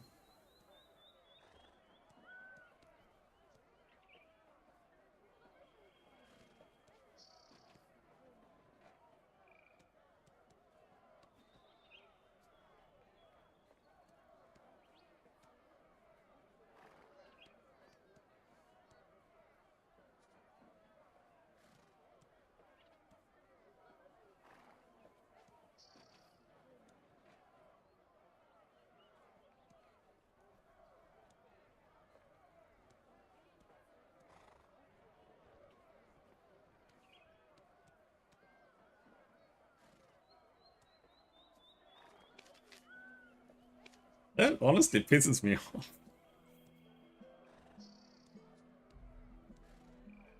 Go rent a container and show it to Valks?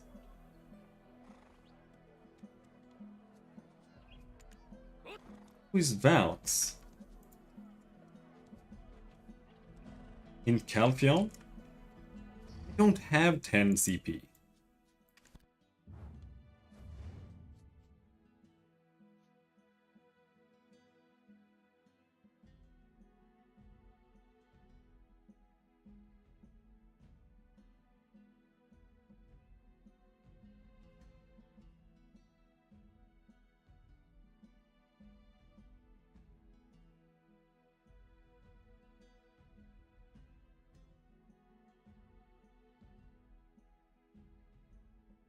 Okay.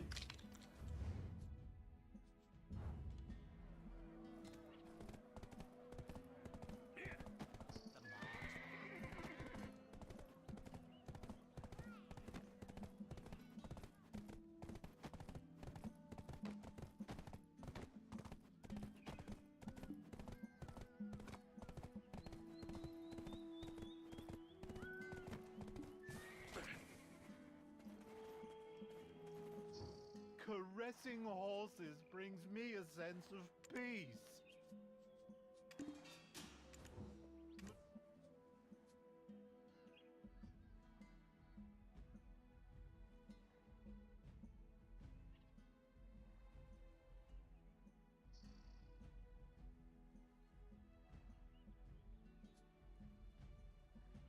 So where do we have our horses?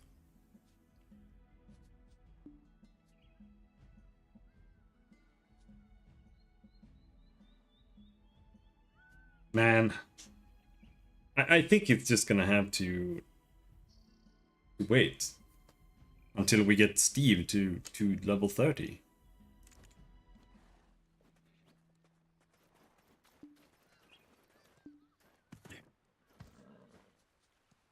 And that's gonna suck.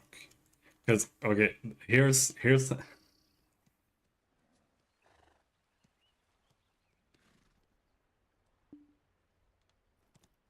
what happens, and here's how you ride. Or here's how you teach them skills. Like now... Okay, never mind. We need to go buy a saddle.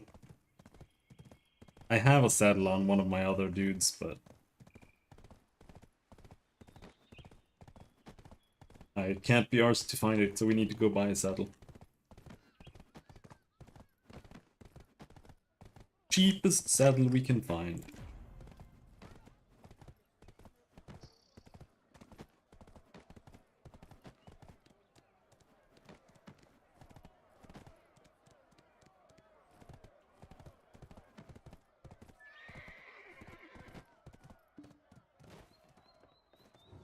I'm the Marketplace Director, Lucy Bencombe. Never mind. Mount.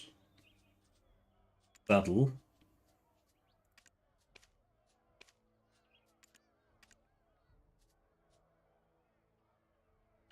Shabby leather saddle. Take it.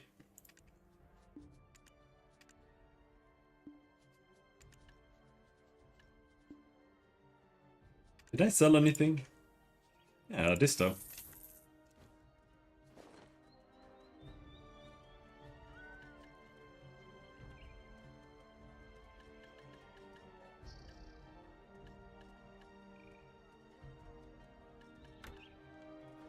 Okay. So now here is what you have to do. You take your horse and then you use your sprint ability. Then he's gonna fail and then you fall. And then you have to do this literally over 100 times until he learns the ability properly.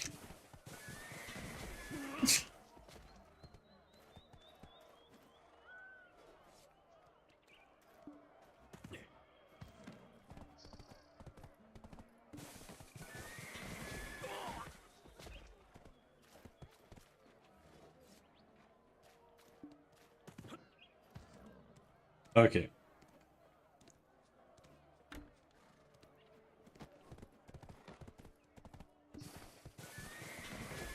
I did so fucking hard on this guy.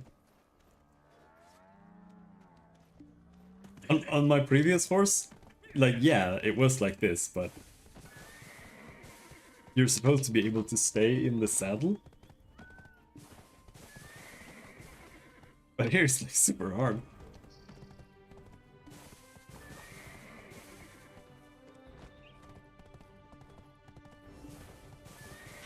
Ow! I don't know if it's because I'm not wearing my mastery gear. What's going on?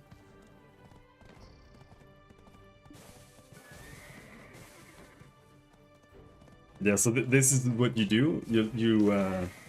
You get to like level 20, 25, and if you get sprint, then you learn sprint this way, the hard way, because then you can auto sprint or just use it to sprint around as your regular mount. Then it's really easy to get it to level 30, so you can breed it. Either that, or you literally just auto breed, auto train it when you're AFK. That also works.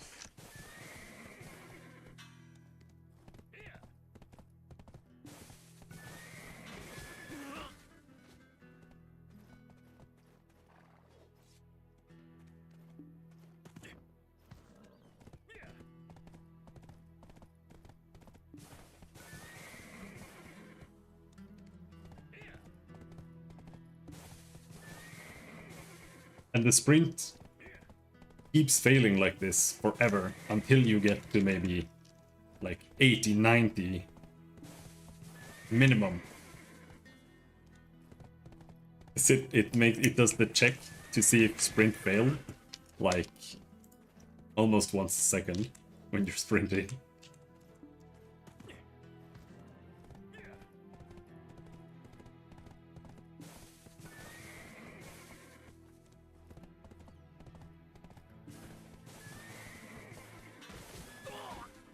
Hello, John.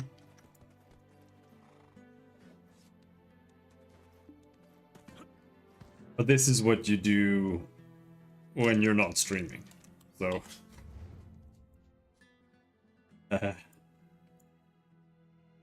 right now we need to go back to Belia. Which we could have done with the portal, but whatever.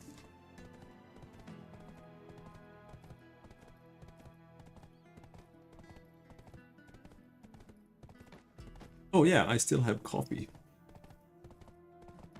Oh, you're good? You wanna know what's even better? My band finger. It's pretty good. On Calvin 23.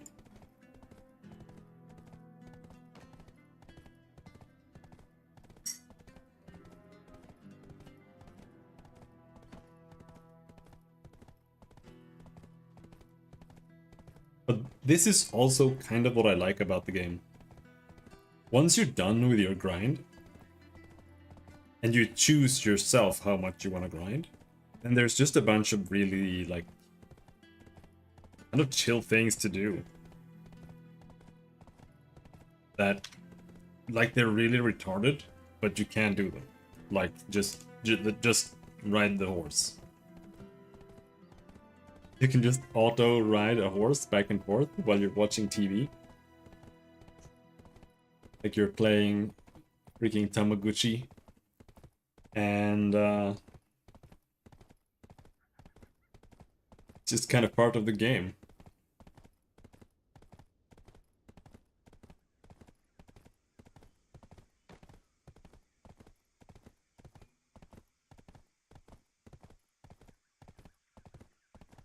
What I also need to do is do life skilling, because I have almost 300 energy now, and ideally I should use up all of that energy every day.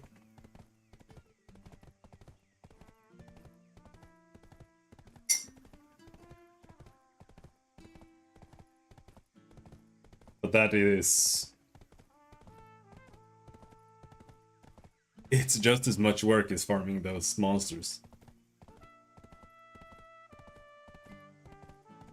But we can go to Velia and pick up our things, or pick up the thing that I need, then go to Calphion and then finish that part of the journal.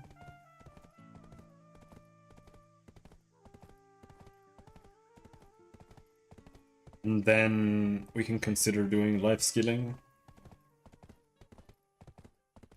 Unfortunately, life skilling just means going down to Trent and chopping trees for an hour.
Oh no, we have a Dark Rift.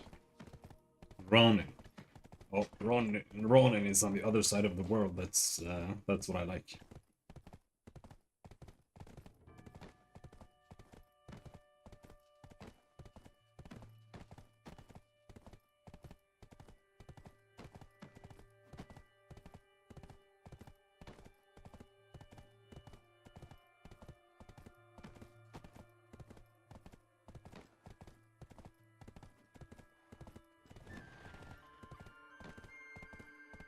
So tomorrow we do Basilisk Den and see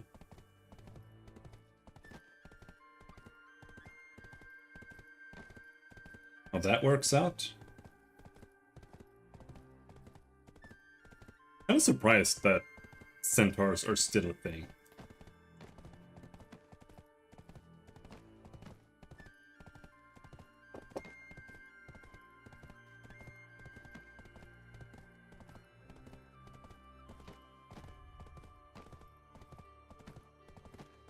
I don't like having to run. That's the part that is unenjoyable.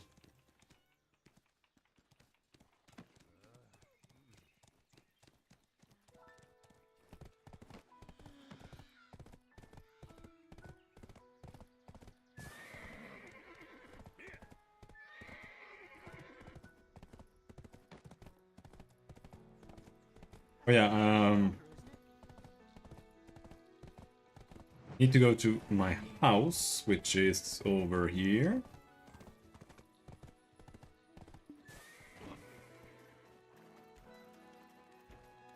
And then we need to go into place mode, and we need to select the container.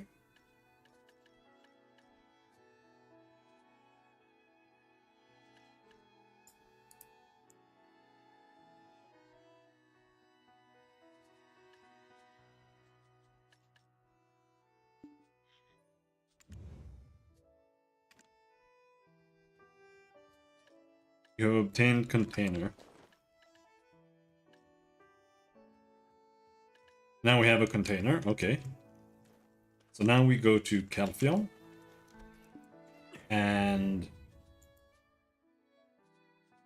we show it to some asshole in Calphion.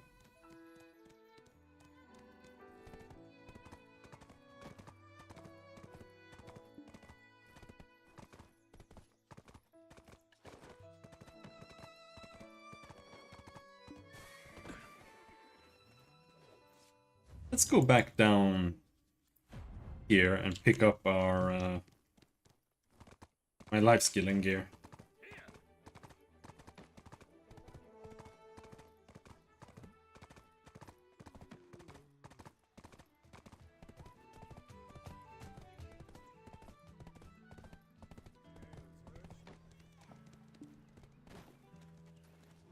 Welcome to Velia. Need to use the storage?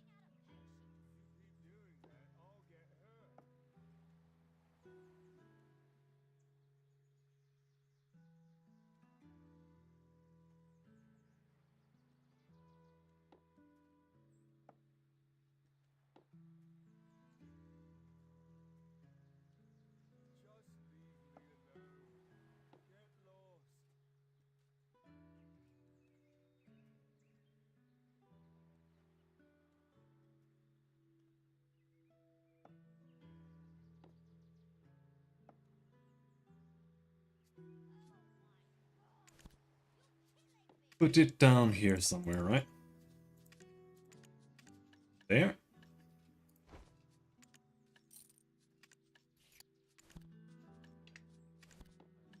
I like the idea of putting things on the horse, but if you put things on the horse, you ever have to like remote collect the horse, then you lose everything that's on the horse. So I don't. It's too scary. Okay.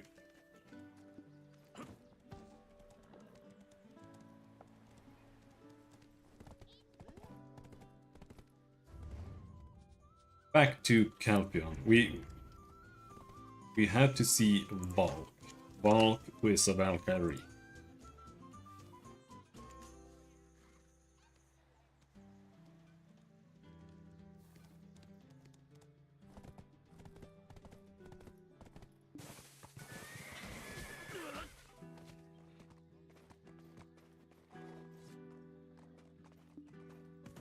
Get back up there.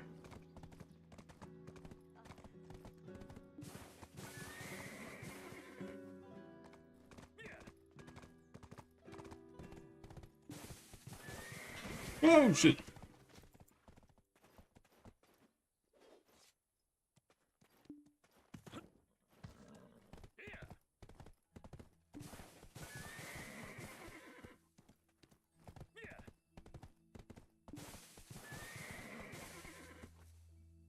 it doesn't even go up by 1 all the time. Sprint 27, and it only goes up when it fails. It doesn't go up when it succeeds. 28. Now I managed to sprint.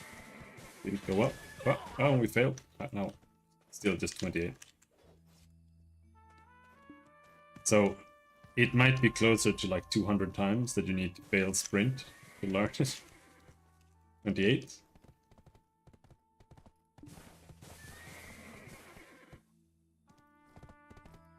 $29.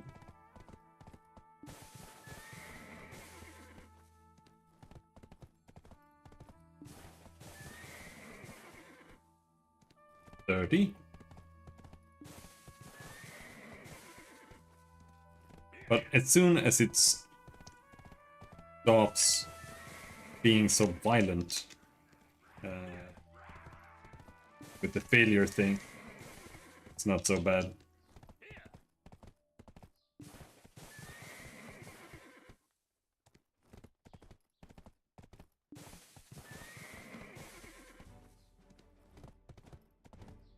Not exactly fastest way to travel, though.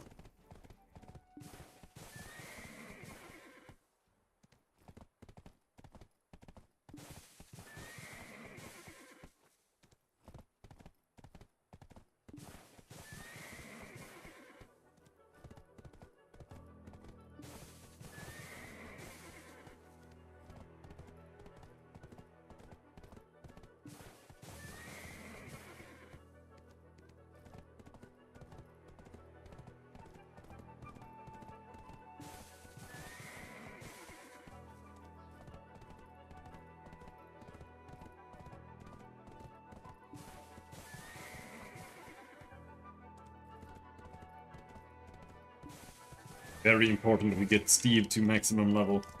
Well, not maximum, but level 30.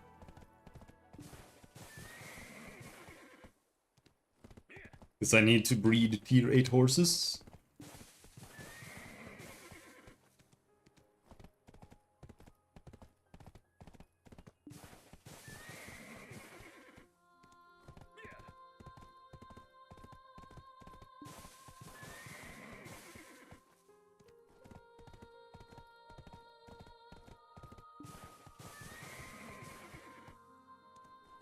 Because I want to make more dream horses.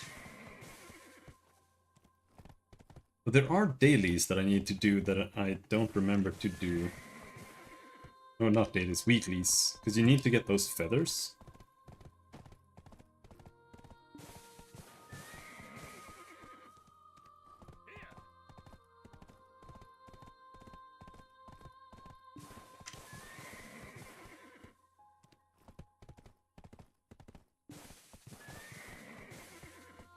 Oh, did I get...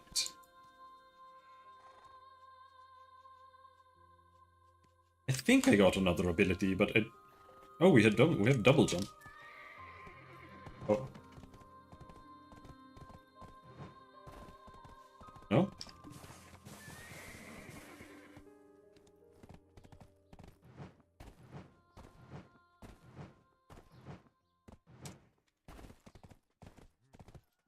Streak jump. Streak leap. Leap immediately after a leap. Why doesn't it work then?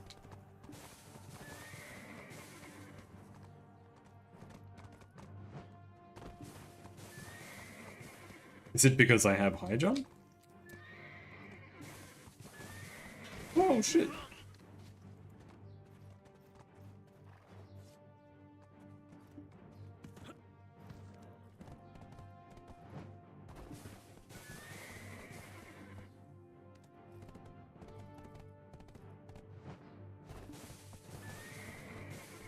I wanted double jump.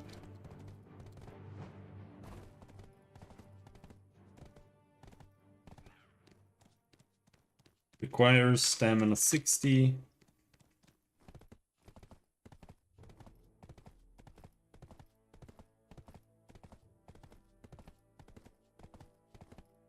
BDO streak leap.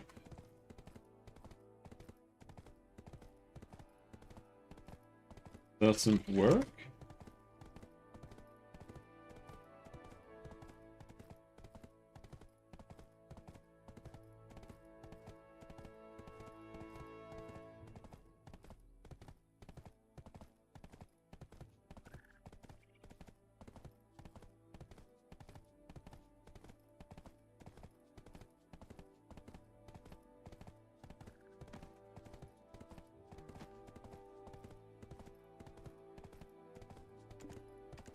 Oh, you can lock. Oh, cool.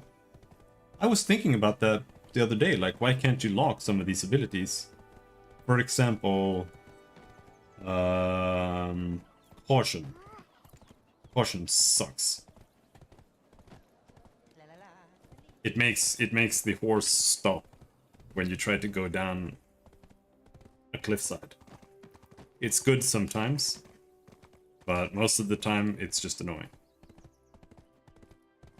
And then whenever you end up dying because you don't have it, then you wish you had it.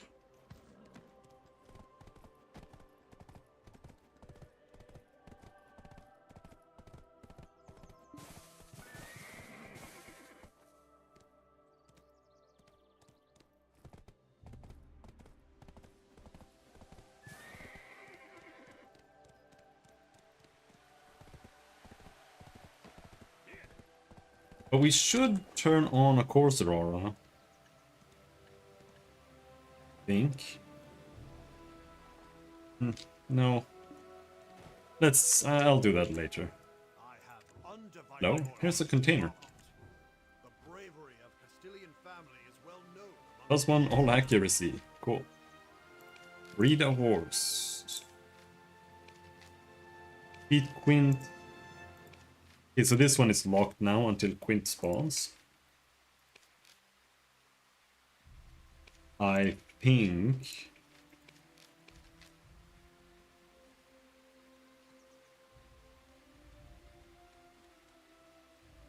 Let's take a look at the list here.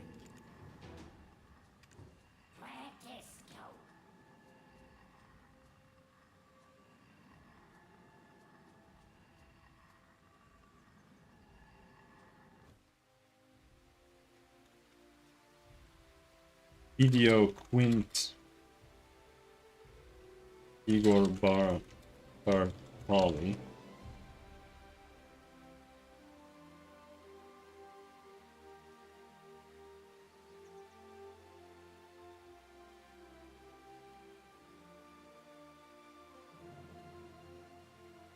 Okay, he's a world boss. Well, okay, that makes it easier.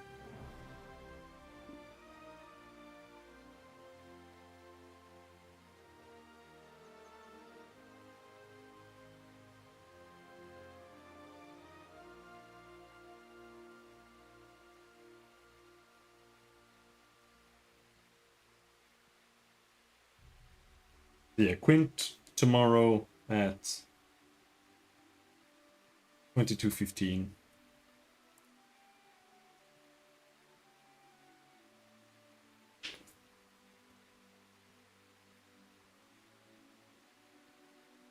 That's fine.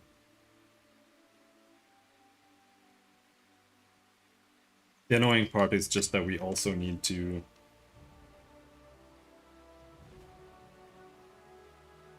We could go kill Garmouth, I guess.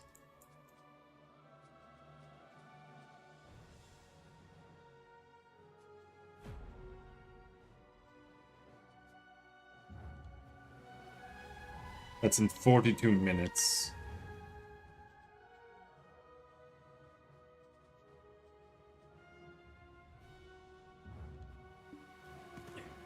So until then, we go to Trent.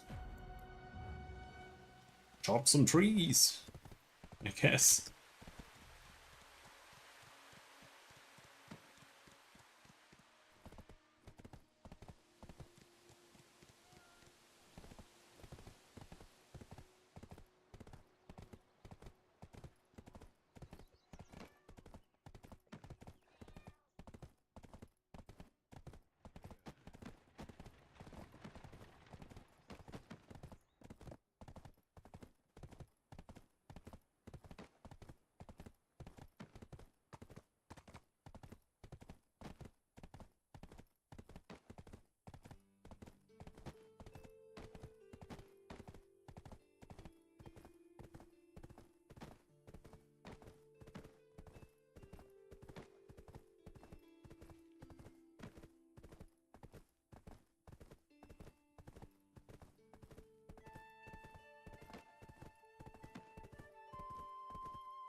This is where I want to farm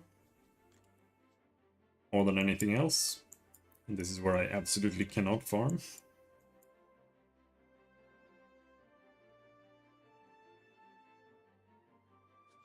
I don't really know how strong I would have to be to do this. I feel like it's more about my defense than my offense. Like, my offense is obviously not high enough, but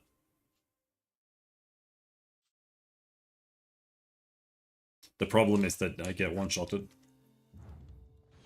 I get one-shotted by one monster, and then there are like 10 monsters coming at you.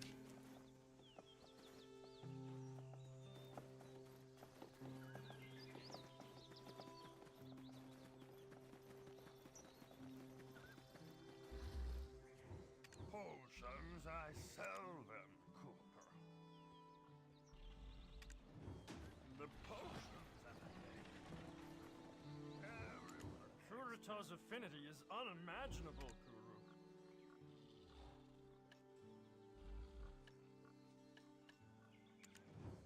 With time spent, Kuru, I am comfortable with humans, Kuru.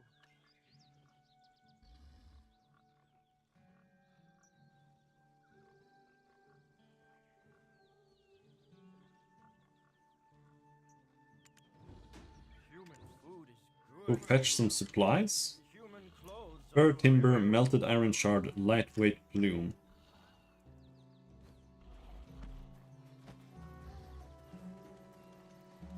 I would just like to finish off some quests here. So I can see if there's anything worth taking here. Lightweight plume. Fur, timber. Alphion.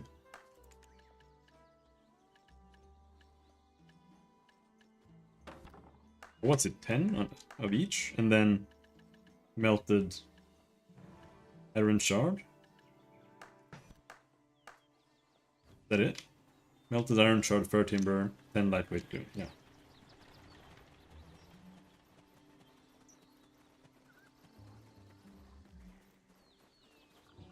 cutting down trees and eating food, Kuru. Every day is a joy, Kuru. Human food is good. Reinventing an old weapon. Human clothes are wearable, Kuru. Combat. Trino demolition axe.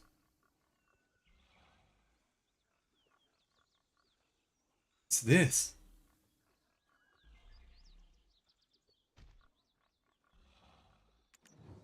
Cutting down trees and Cedar timber.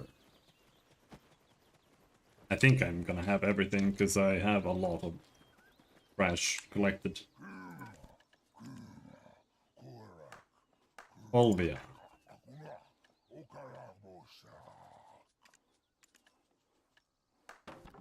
And cedar. And more iron shards. And what was the last thing? Black stone powder. Definitely have that too. Kepler.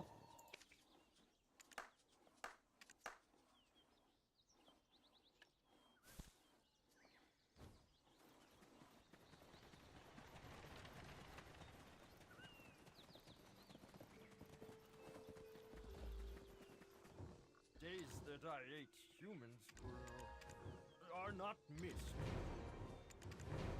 Human food is good, Kuru. Human clothes are wearable, Kuru. That was it.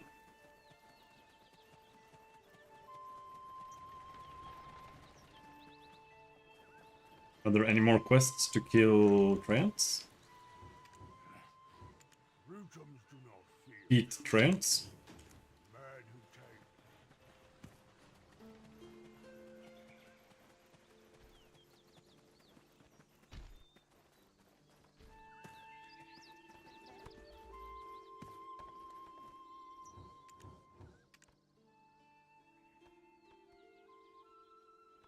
Root Trent?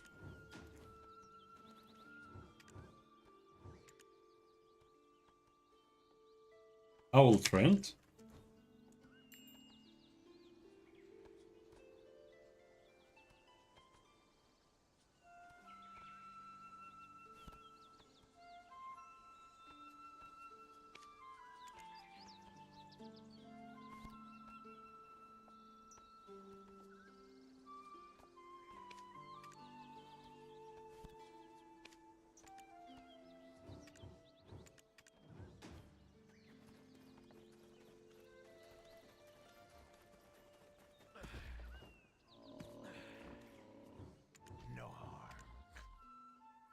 Ripe timber kills small treants.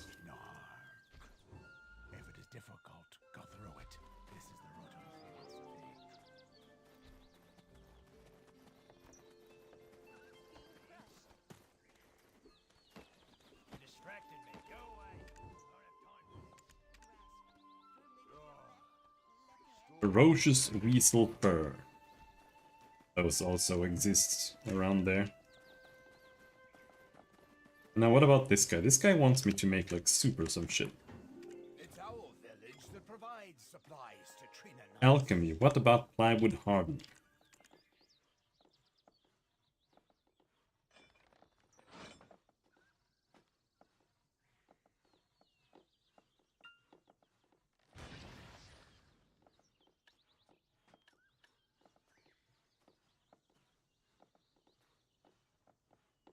I think I can make this.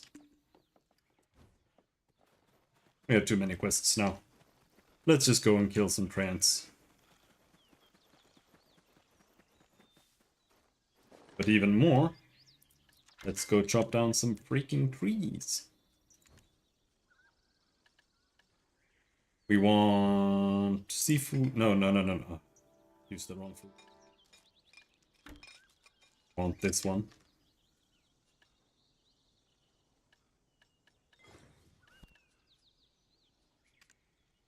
Stone.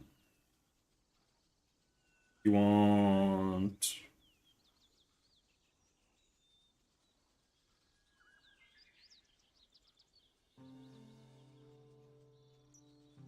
Is it broken?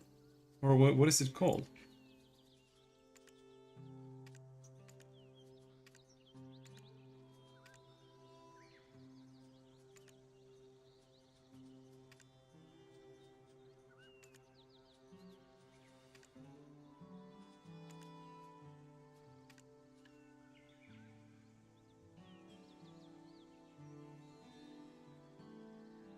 Advanced tier.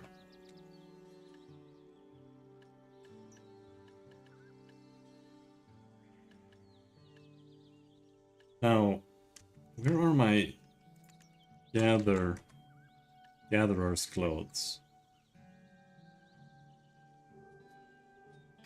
They are dog shit, but better than nothing.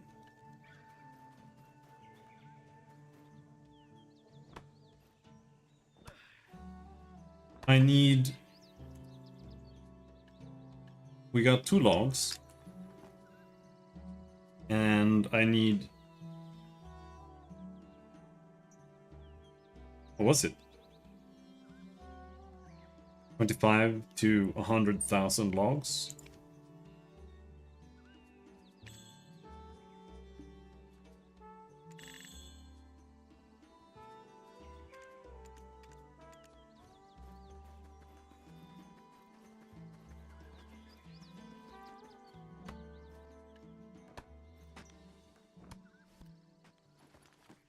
There, now, seafood.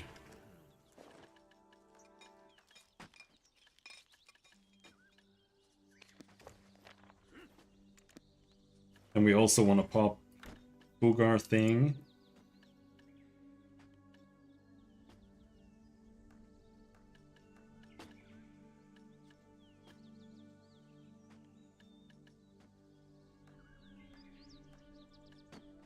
I think that's about it.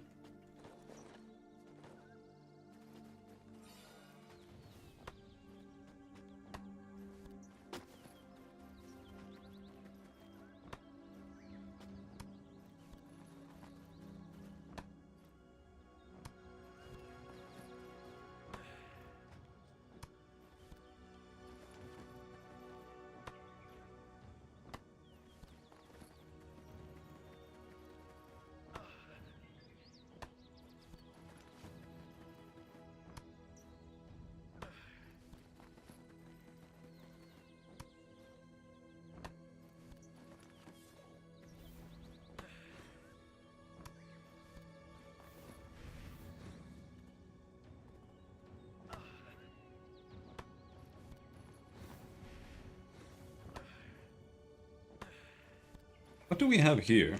Rubies. Hell yeah.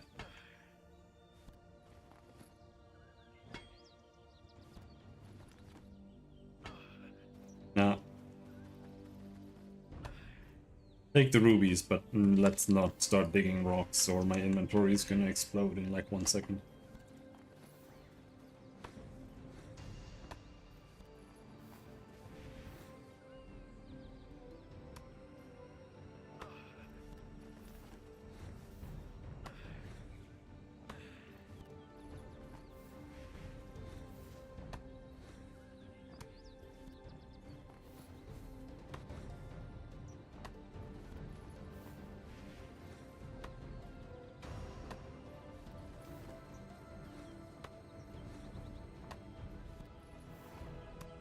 I like these. Barry's Breath, because you can get shitloads of contribution using them.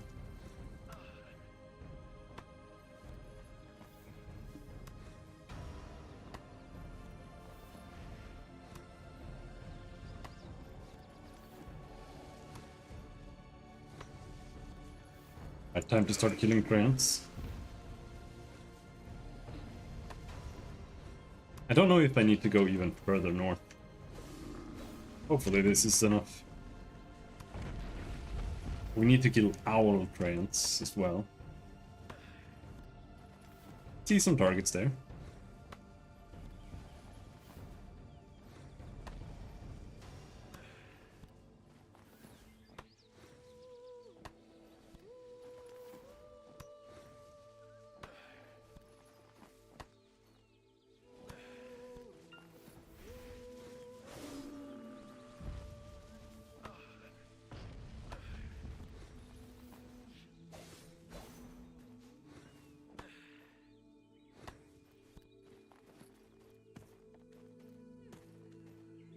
Cannot harvest them.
I think tomorrow weekly's reset. And that means I can maybe end my my armor. How again do I gather trees for a quest? No. I'm just gathering trees.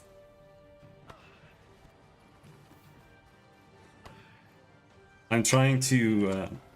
I have a boat, but I'm trying to upgrade the boat. And to upgrade the boat, I need logs. And the only way to get logs is to chop trees. Because nobody sells logs on the market, because they're not worth selling.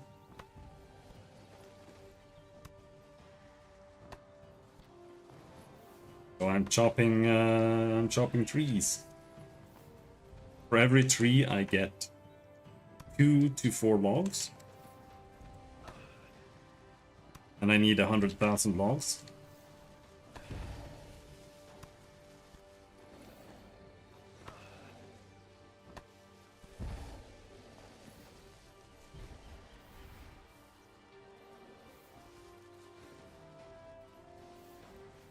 Come on. Come on.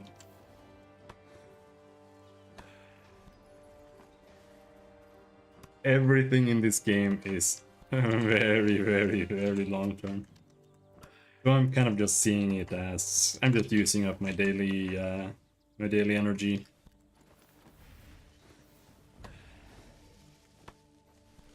Gather some logs here.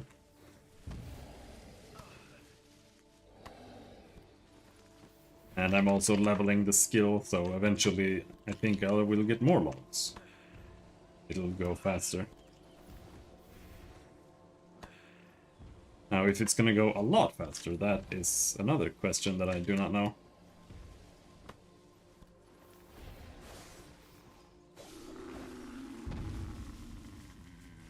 Oh, I don't need to harvest the weasels.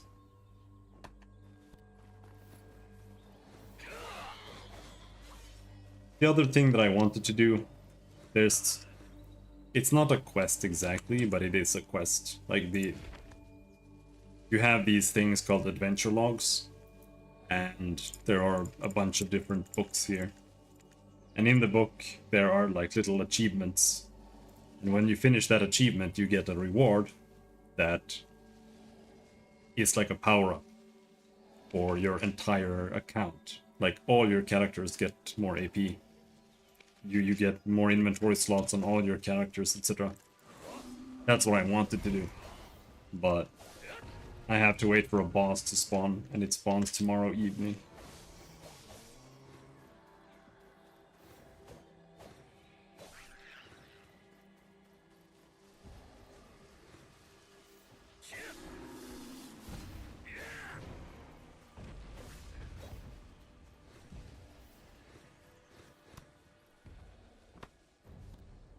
But I do have quests here to kill some weasels, because I picked up the quests to get rid of the quests. I hate doing quests, but at the same time, I'm like a little bit of a completionist. I kind of want to pick him up and just get rid of him. But no, let's not. Let's not.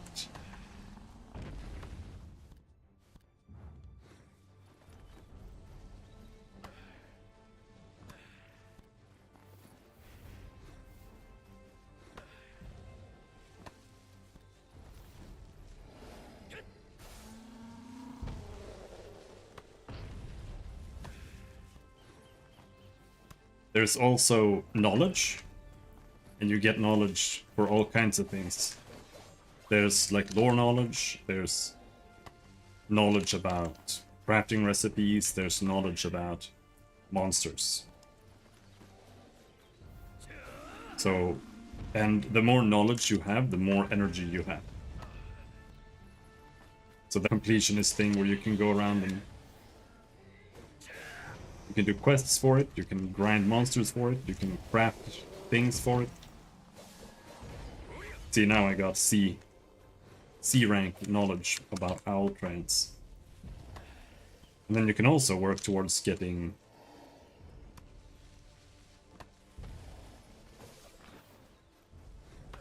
S rank knowledge on everything too.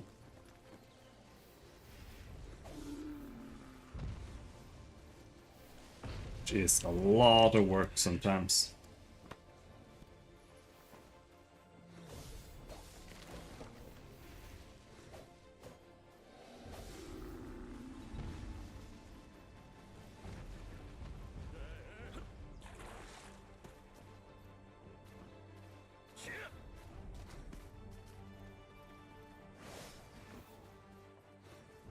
Do I still need to do something here?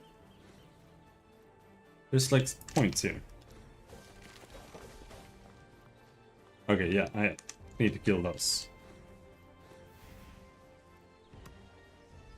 I think we're done with the weasels.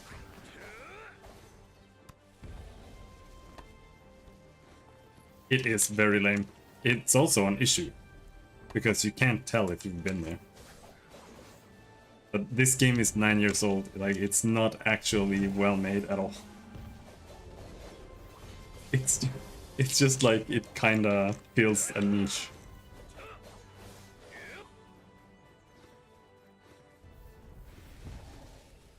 That's about all it has to offer, really.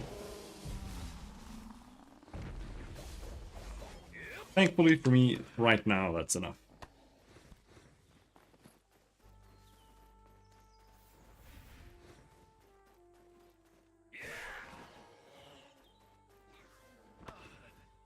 And sometimes there are fake trees.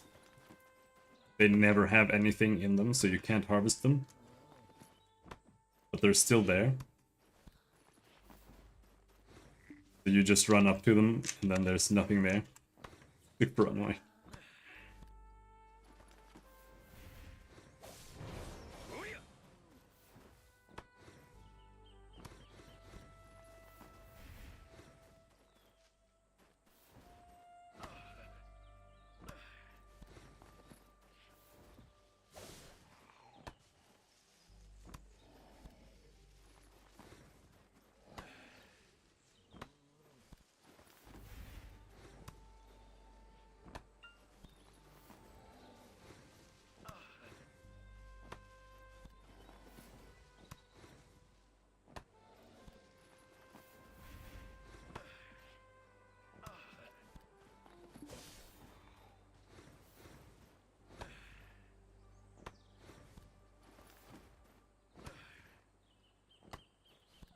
I also have this weekly for gathering.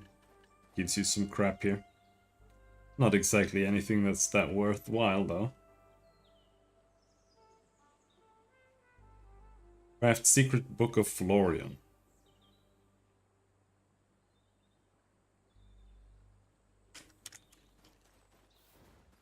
Secret Book of Florian gives you life skill mastery and life XP bonus.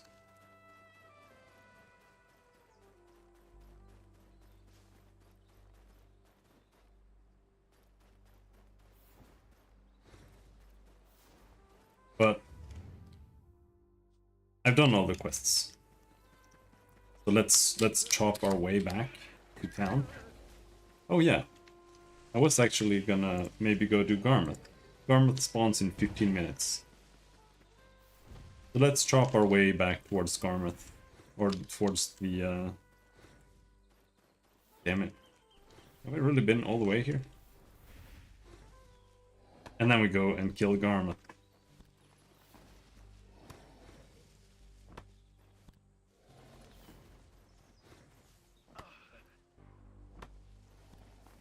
They've got bosses that spawn on certain hours throughout the day, and it varies from day to day which ones spawn. I really dislike those mechanics, but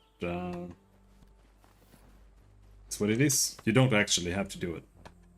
You can just ignore it. Farm instead. Spawning in 15 minutes. Garmouth spawning in 15 minutes.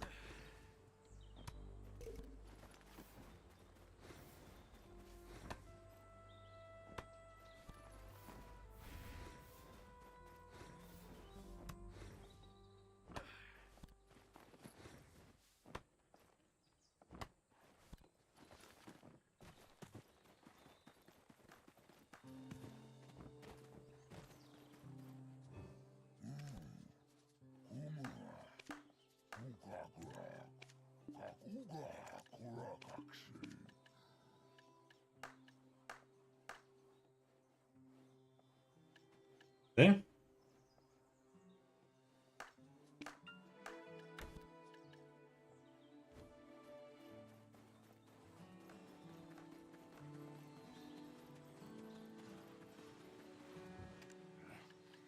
Brutums do not fear trees.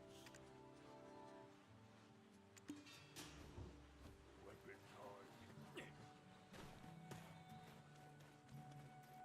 Let's go hand in all these quests.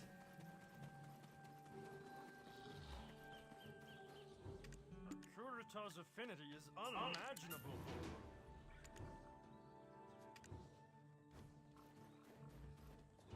Potions I seldom cook.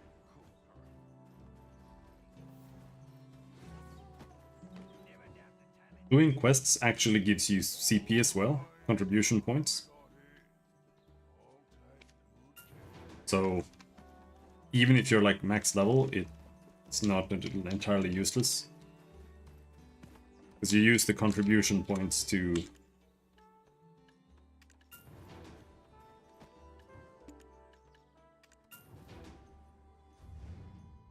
on the map here. You can assign contribution points to the nodes on the map. And then you can unlock like chicken meat production or potato farming, or you can make, you know, copper ore mining.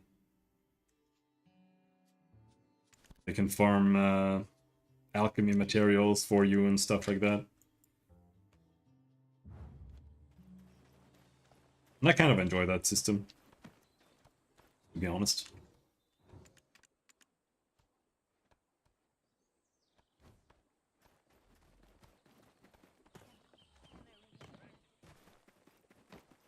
Even though it doesn't do much, it's literally just passive income, which is kind of bad for the game.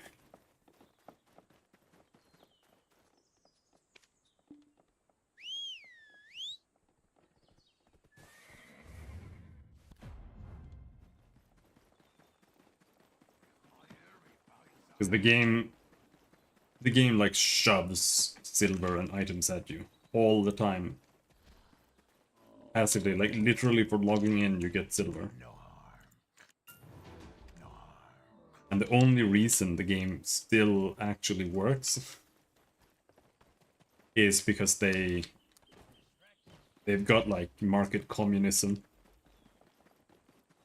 You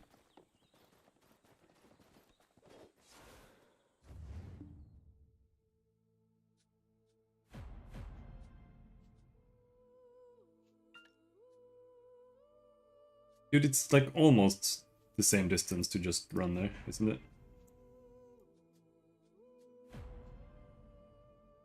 Close enough.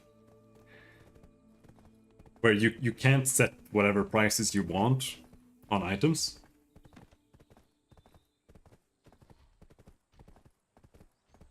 Vermouth weekly quest hasn't reset.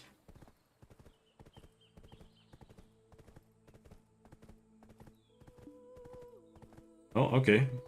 We'll see if this is a waste of time.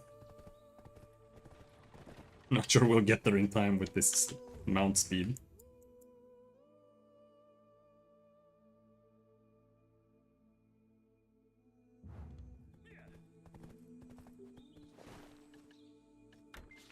If we equip that.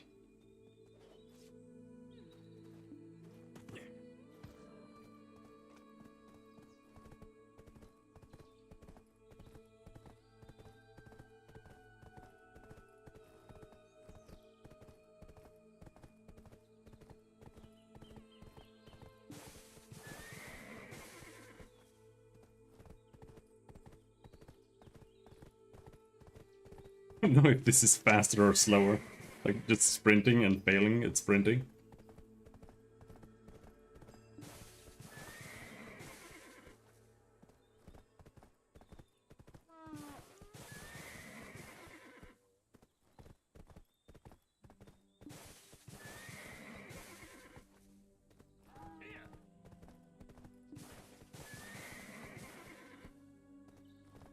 Yeah, you can make a lot of money doing this kind of stuff. It's just that to make a lot of money, you have to first skill it up, and then you also need to know what to do with it. I don't know if you make a lot of money, but it's like a way to make money. It's probably still better to farm, just kill monsters, of course. But you can do hunting, which is kind of the same as just killing monsters, except you have a gun and then you just shoot deer 24/7. And then you go and butcher them and get blood and materials and stuff, and then I guess you can make things out of that and sell, but I don't want to do that. You can also just train horses and sell them. If you enjoy this gameplay right here, just repeatedly failing sprinting over and over and over again.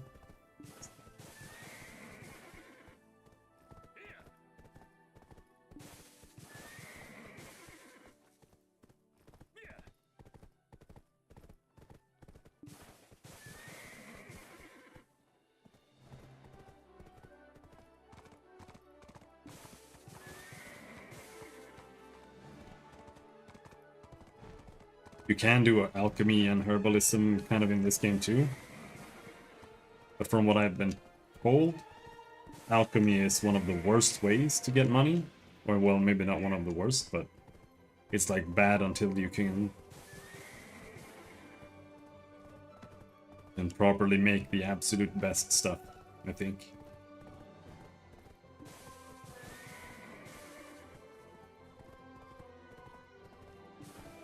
Garments spawning in 7 minutes. Are we gonna make it? I honestly don't think so.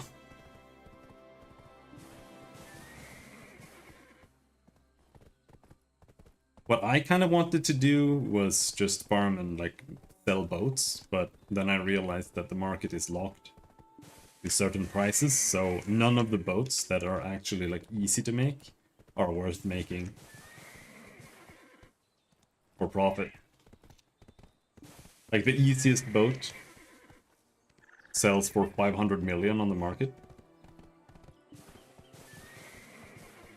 And the only reason you would ever make that boat is if you're just going around chopping trees when you're bored and you just end up with like a surplus of logs. That's the only way you would ever do it.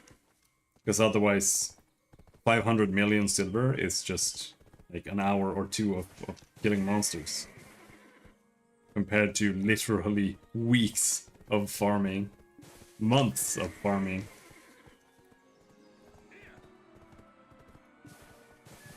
The other boat that I'm making sells for 2 billion silver. 2.5 billion, I think. But that boat is also 100 times harder to make. So it's still not worth it.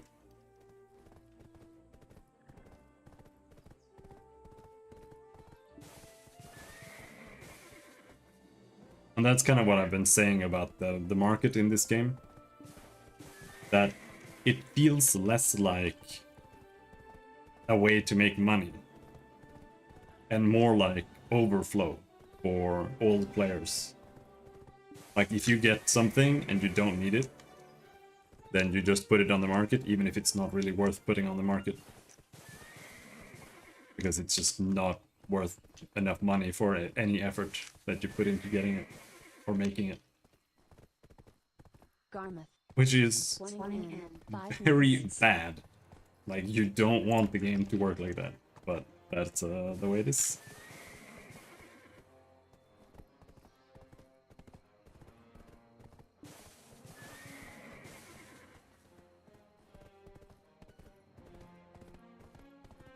Like, what you can do, one thing that like kind of makes sense to do is farming Star's End for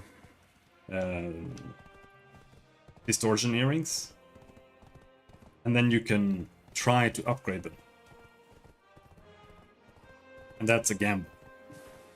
If you upgrade it once and you succeed, that's like a...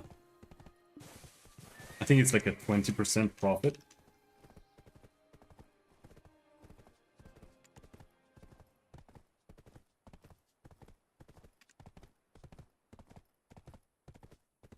Nah,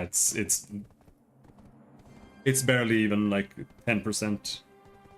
If you get it to pry, there's all the profit is negligible. It's like 10%. But if you can get it to duo, you see, if you sell 3 earrings, you get 319 million. But if you make duo, that costs 3 earrings. Now you've doubled your profit.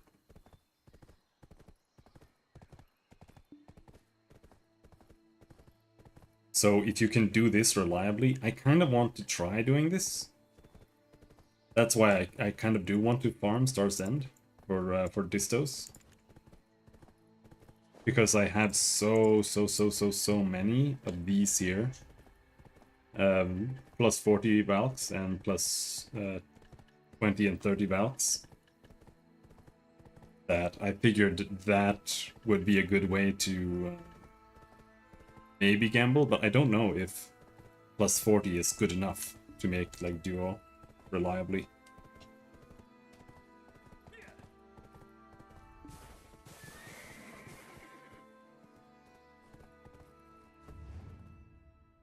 Nope, we're not gonna make it.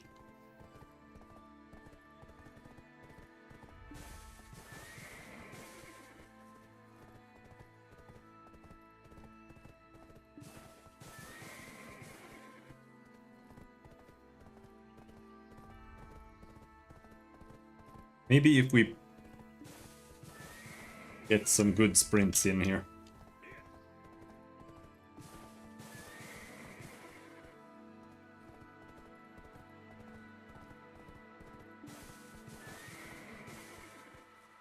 But I don't want to buy to gamble. I don't mind gambling with drops. As long as... because if you gamble with drops, it's really just a matter of math. And percentages. Because if you are farming Star's End, and you like always farm Star's End, then the longer you keep farming it, the more it averages out eventually.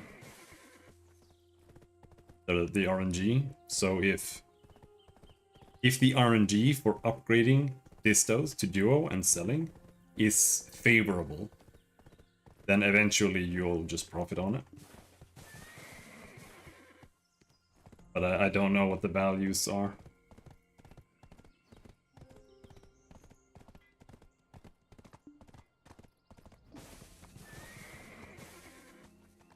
Garmouth. Spawning in 1 minute. Now we know.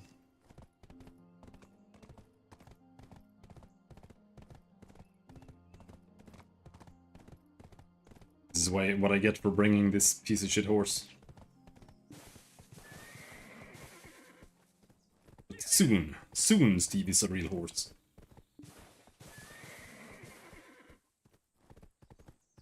Then I'm gonna breed him twice and sell him.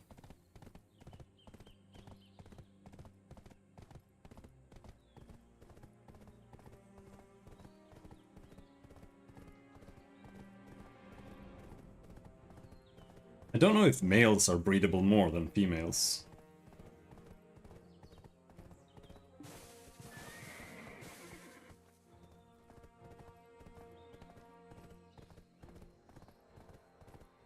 Well, we did make it, but I don't know if I Garmouth. Spawning now. can finish the quest. I think I have the quest.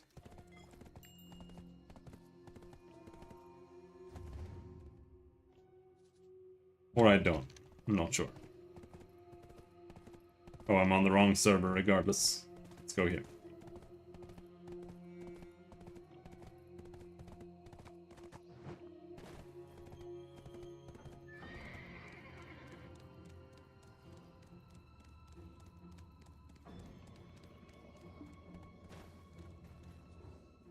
No.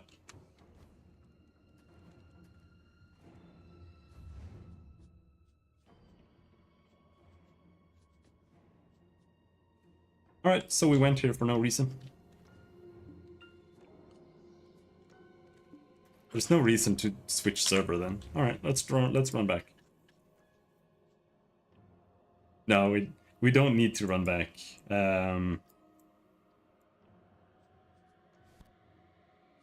We can head back to Duvenkroon. And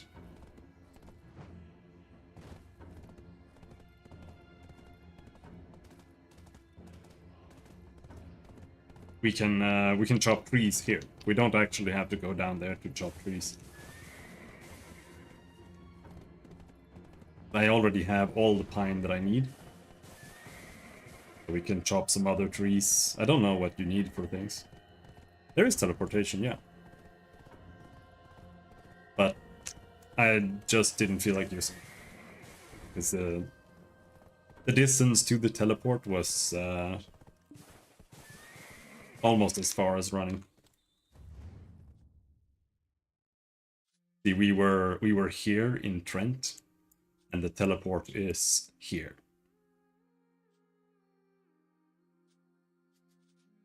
And we ran from there to there. It would have been faster to go here, but it also costs money to teleport.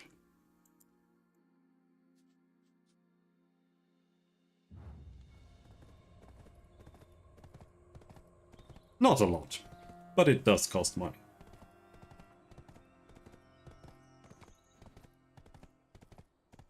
I made 250 million an hour farming Star's End. And teleport can cost between 3 million to 14 million. So it's a pretty trivial amount, but at the same time, it is a chunk.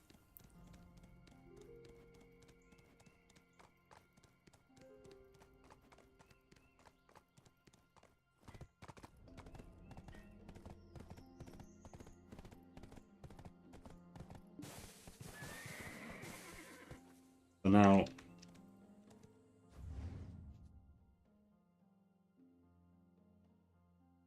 where do we chop trees? Maybe here?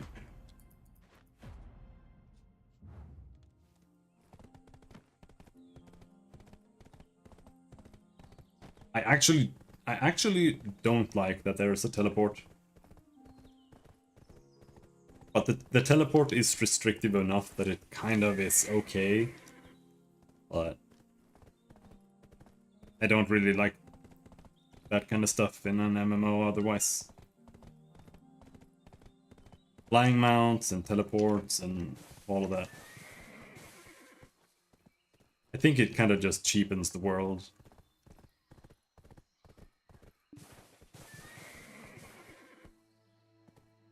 Now, if the rest of the game is good enough to warrant, you know, having to travel and stuff, now that's a different question. But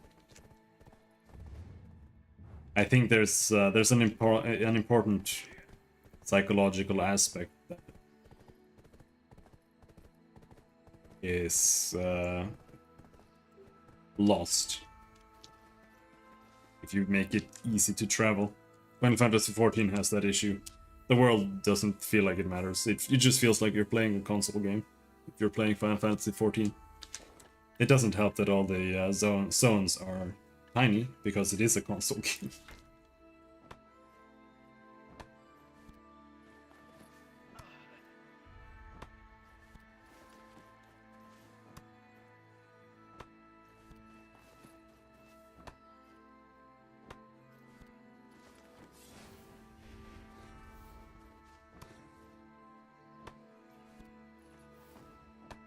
But like in World of Warcraft, having to actually go to the harbor and grab a boat, I think that's nice.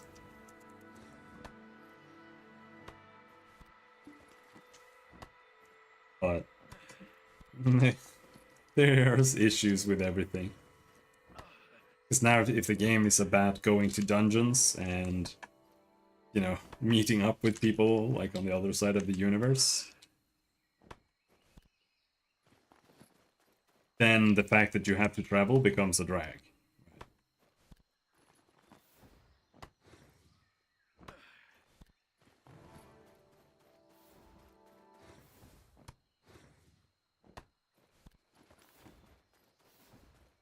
But there is nothing worse than flying mounts. That's like the biggest no. I'd rather have teleports than flying mounts.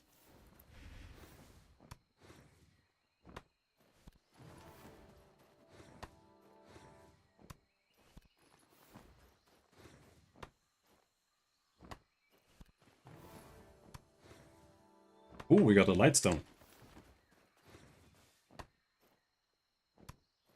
I need artifacts. I don't know how you get...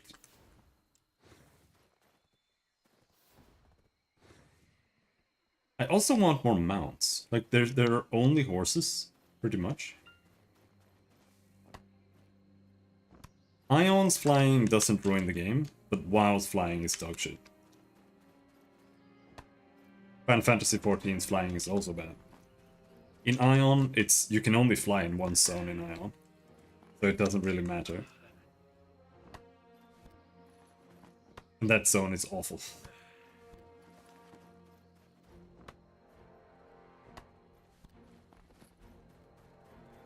The issue with flying is that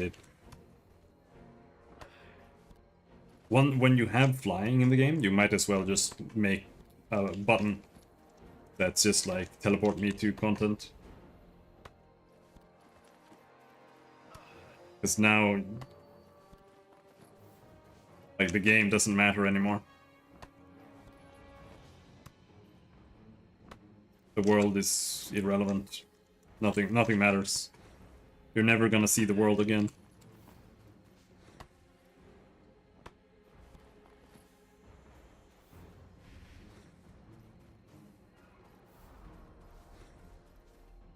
Flying mounts are only positive in the sense that they are powerful.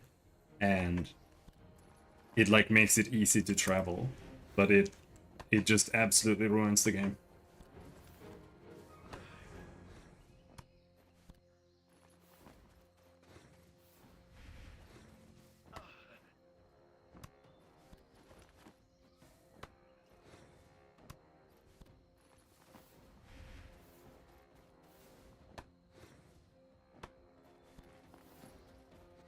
I think it was really cool when they added it to World of Warcraft, for sure.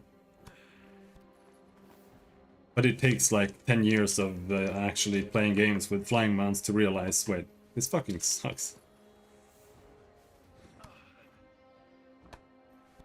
You just pop your flying mount and then you jump up into the air and then you auto run in a direction, go take a piss, then you come back, then you go down.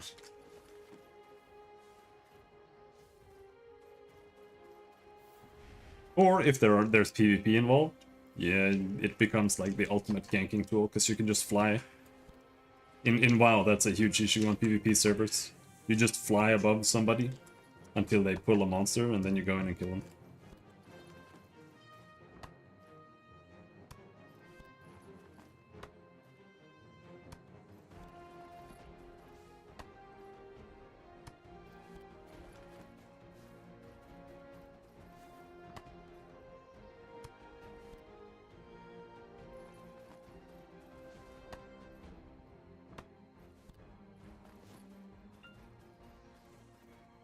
Flying mounts unironically ruined world PvP in WoW.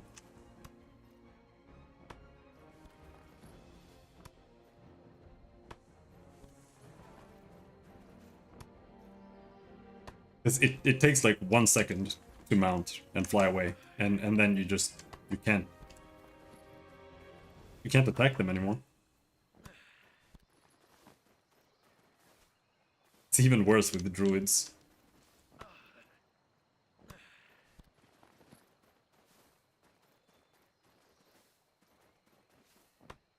The druids were always unnecessarily slippery in WoW.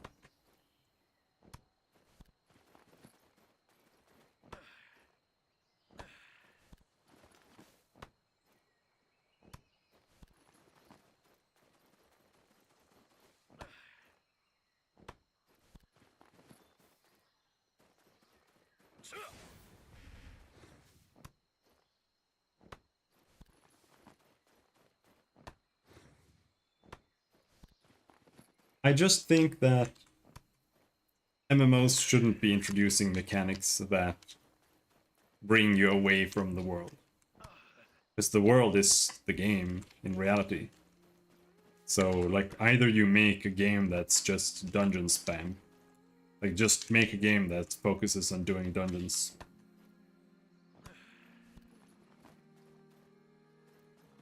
And then you just add a dungeon finder. Like, that's just Final Fantasy XIV. The game isn't really about exploring or interacting with the world. It's just about doing the main story and then spamming dungeons.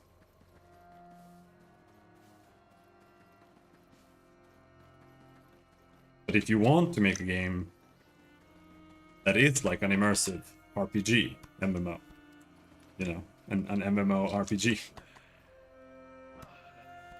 then you need to introduce mechanics that make the world matter more. You want to be out in the world gathering materials, you want to be out in the world fighting monsters. Not just skipping over it with the flying mount. Just to get to somewhere to do like a daily.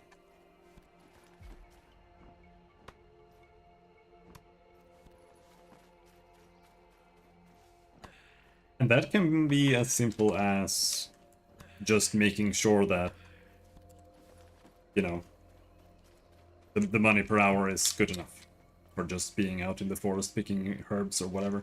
I think that's a very cheap way of, like, not a cheap, but an unnecessarily simplistic way of doing it, but it works.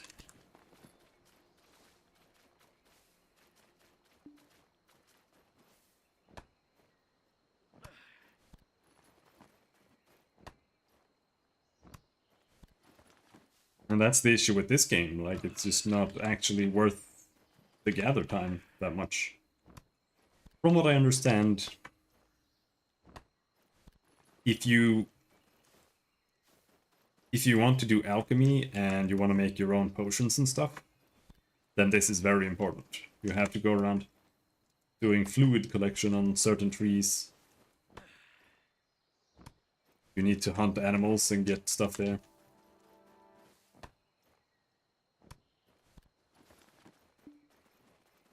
But I'm not sure what I'll focus on.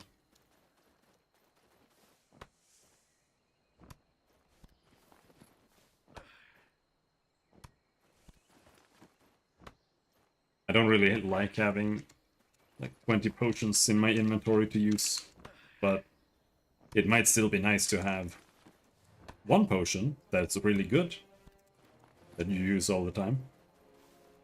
You have a nice setup so that you can make it easily. That could be nice.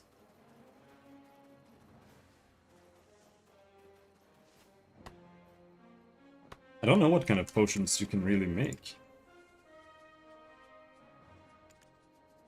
Offensive elixirs. Perfume of Courage. All AP plus 20. Max HP plus 200. Attack speed, cast speed, movement speed plus 5.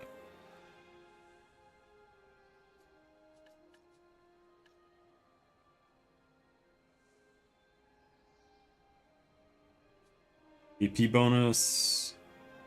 Critical hit rate bonus.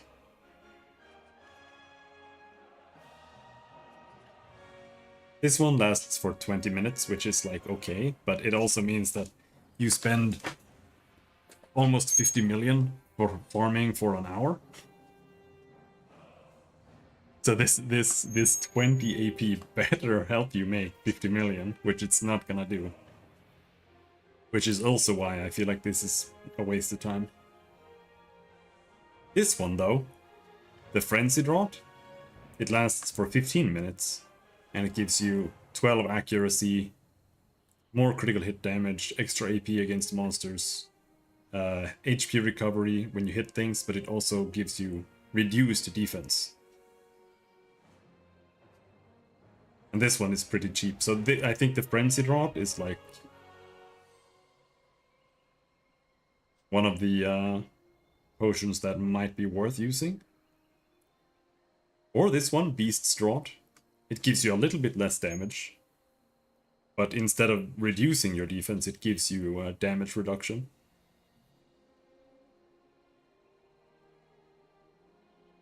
So this, if I could make this,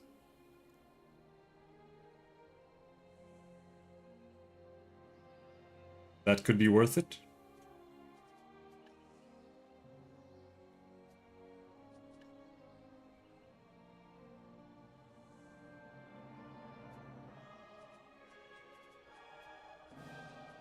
I just wish they didn't only last 15 minutes. But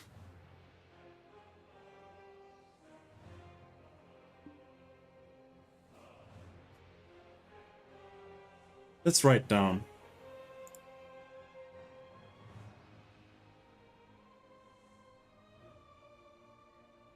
Alchemy, question mark.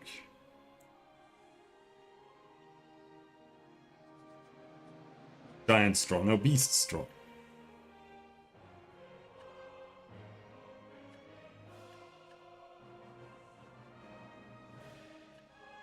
Maybe.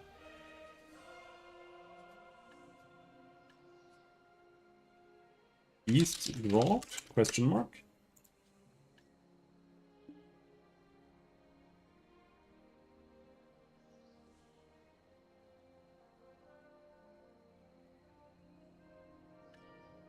I wonder if it might make sense to actually like build around the Frenzied Rod and get more DP so that you can get around the DP loss. But I don't know if that would be worth it either. It's just that this one gives you more critical hit damage, while these don't. And instead they increase your critical hit chance. But my class has 100% critical hit chance on every single attack, so it doesn't matter.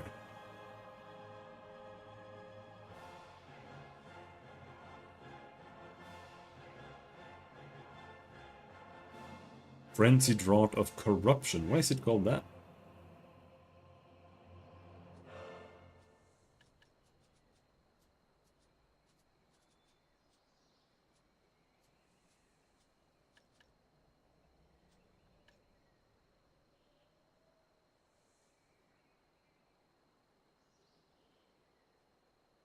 And here you can get more AP bonus. But it might also not be worth it. Like, you might have enough DP even if you just stack AP. That, like, the minus here doesn't matter. Like, it all depends on later, right? Defense nullifying damage plus 10 per critical hit. What does that even mean?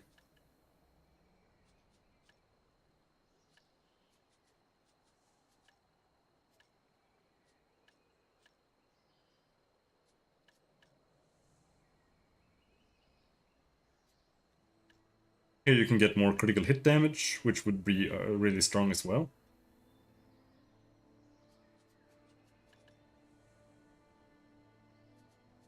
Let's see, what does it say?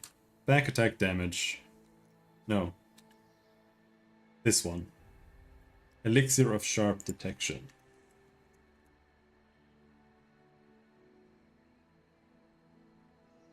And Renzi draw question mark.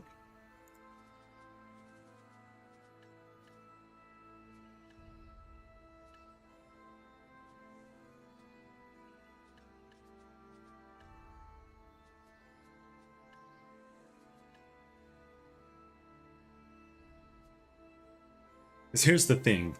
If later on I decide that I want to farm big monsters, then it might be worth it to just have a lot of buffs to do more damage to kill them fast. Compared to having a lot of damage to kill small monsters fast, which is probably not worth it.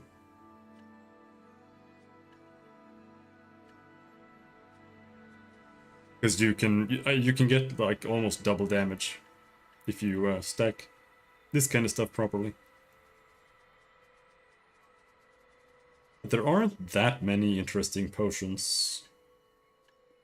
It's like back attack potions, accuracy. And defensive potions. Do I really want to bother with that?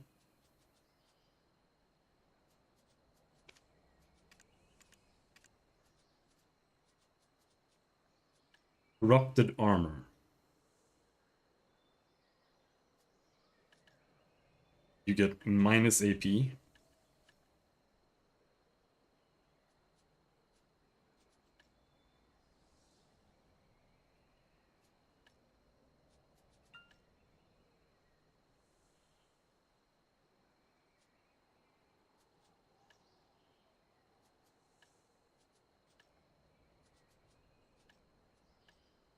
The defensive ones seem really lame.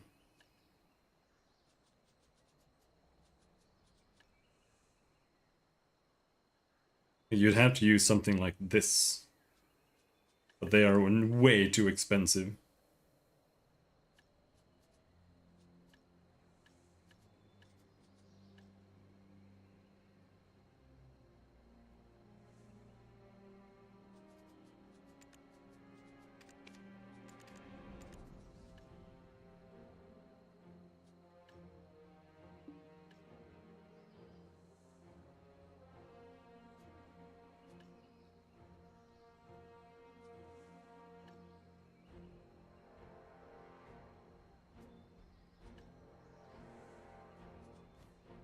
Oh well.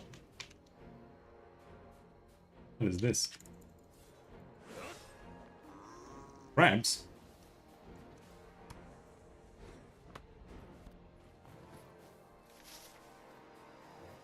Almost time to stop for today.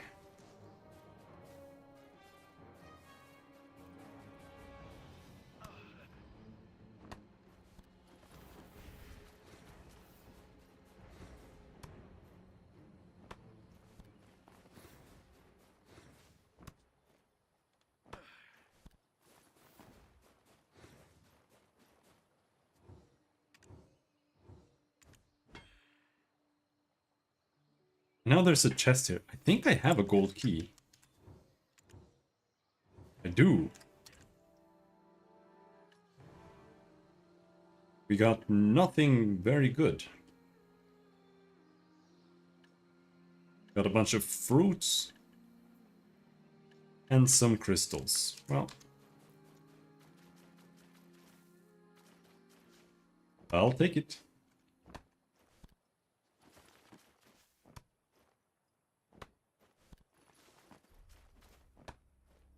But yeah, I wish, instead of adding these dream horses that they've now ruined the game with, I wish they had added more things that you can actually breed. Because there are, like, the elves use birds that they ride on. There are already elephants and camels in the game. But those aren't included in the horse breeding and training part of the game. So, like, training is actually incredibly, like, lackluster when it comes to content. The only thing you can do with it is try to make one of the 3 dream horses, really.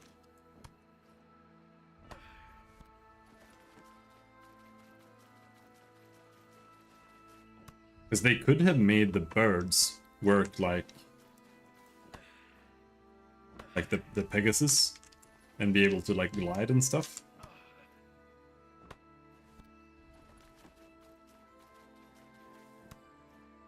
And I feel like that would have been more interesting.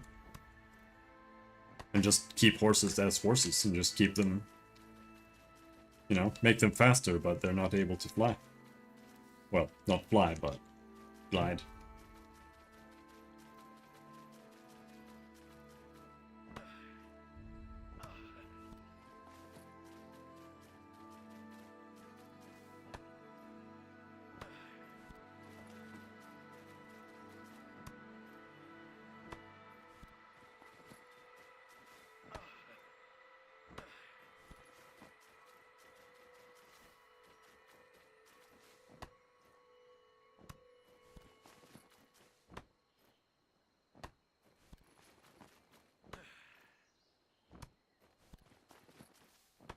But the horse breeding, it's a little bit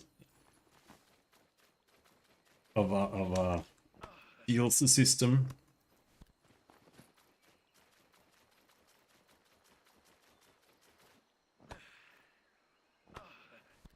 And it's very common that developers just make games like that.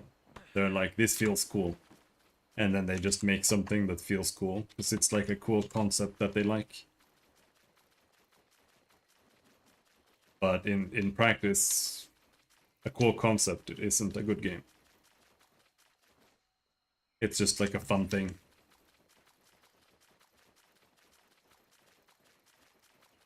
And in reality, it's not fun either. Because training, like, every step of the way that goes into training a horse fucking is terrible.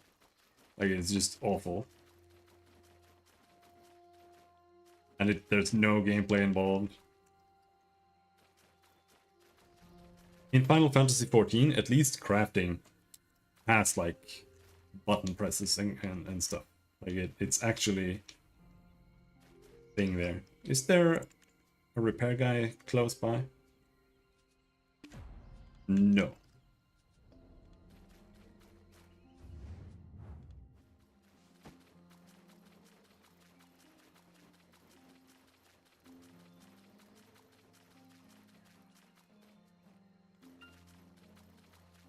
And I think that's a good approach.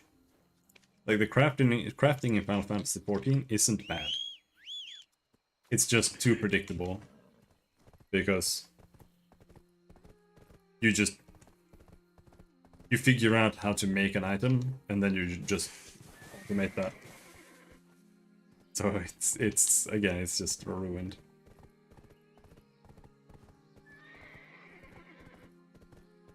But I don't mind crafting being like its whole mini or other minigame. Now gathering, it's a little bit more difficult to make actually matter, but rally, yeah.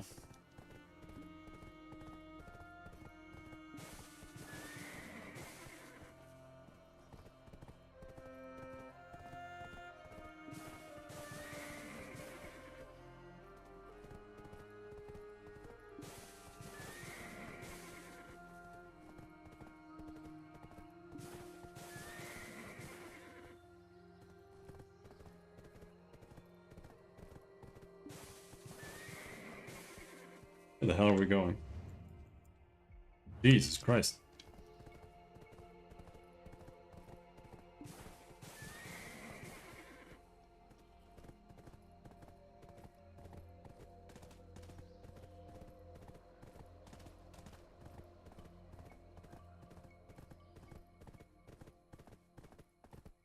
Let's sort of sprint that right now.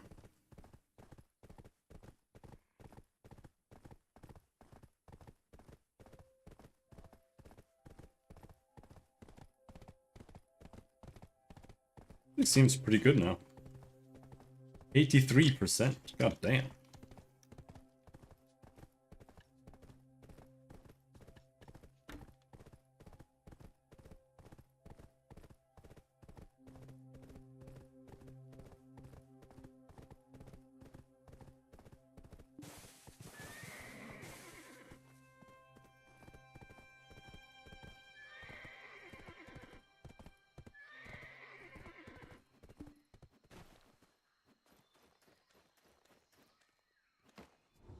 Although we Dark Knights are dispersed for now, we are always preparing for the fast approaching darkness. Thornwood Watchers. This must be their doing. Ah, heaps. What kind of monstrosity?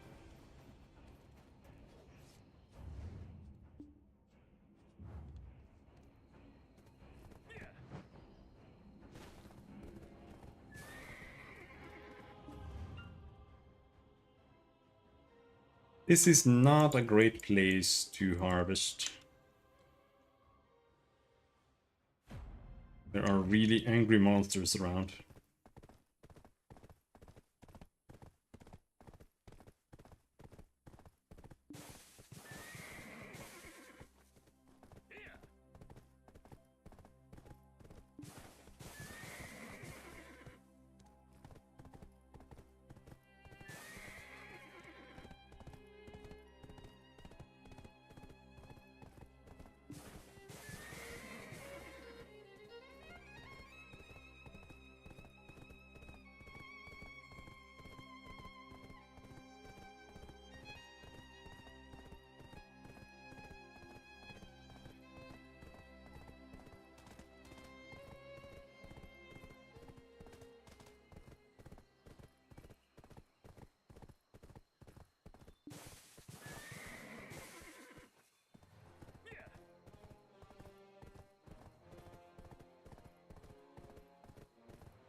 Let's start here.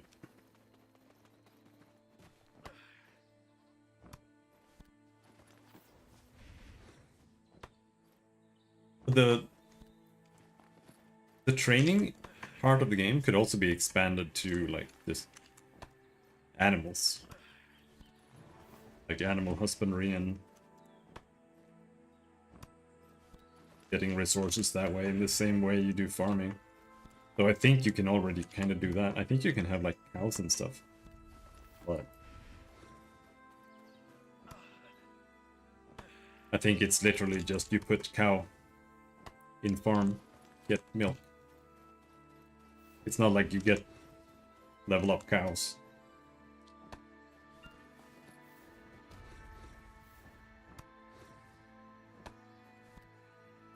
Could be like that. Oh, Despis, we are chopping trees. Very exciting.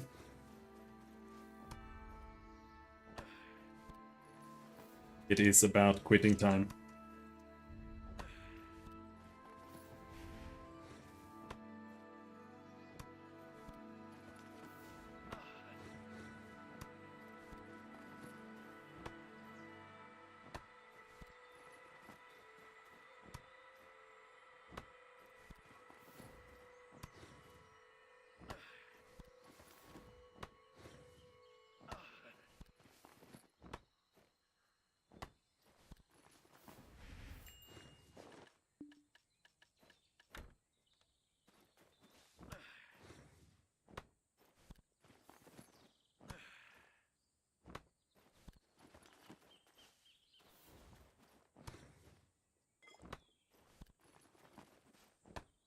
What is my gathering? Artisan 3.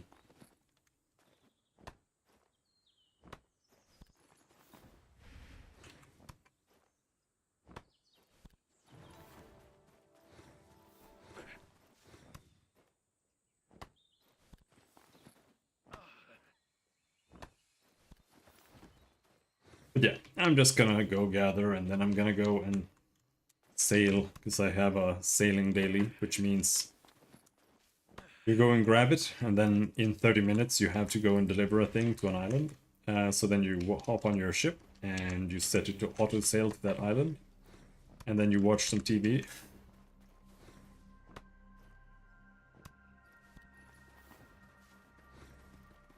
Then you hand in the thing, and then you sail back.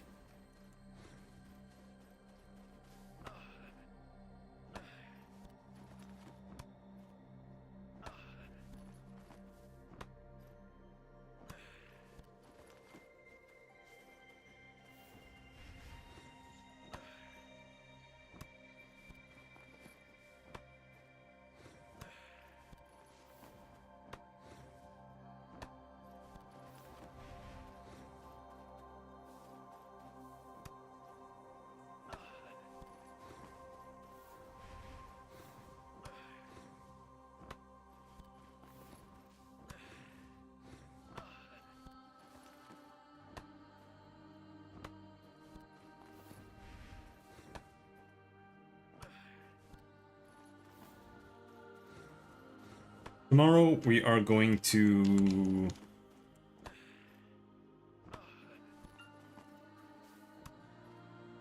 maybe program in some new abilities, just like placeholder stuff, which might be fun.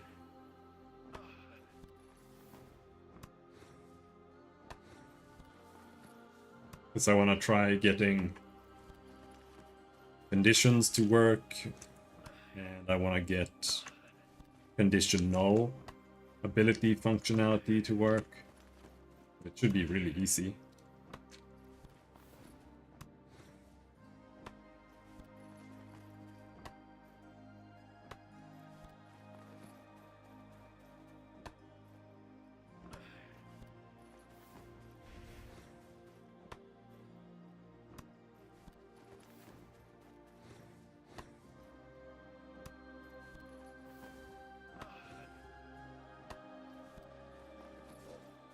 Oh!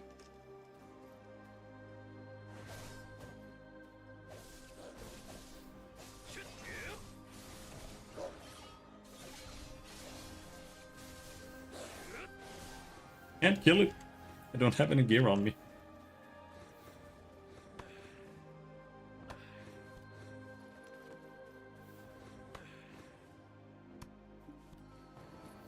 Yeah, health bars and more abilities tomorrow. I'm gonna go and crash in my couch. So, until next time. Thanks for hanging. Have a good night. Bye-bye.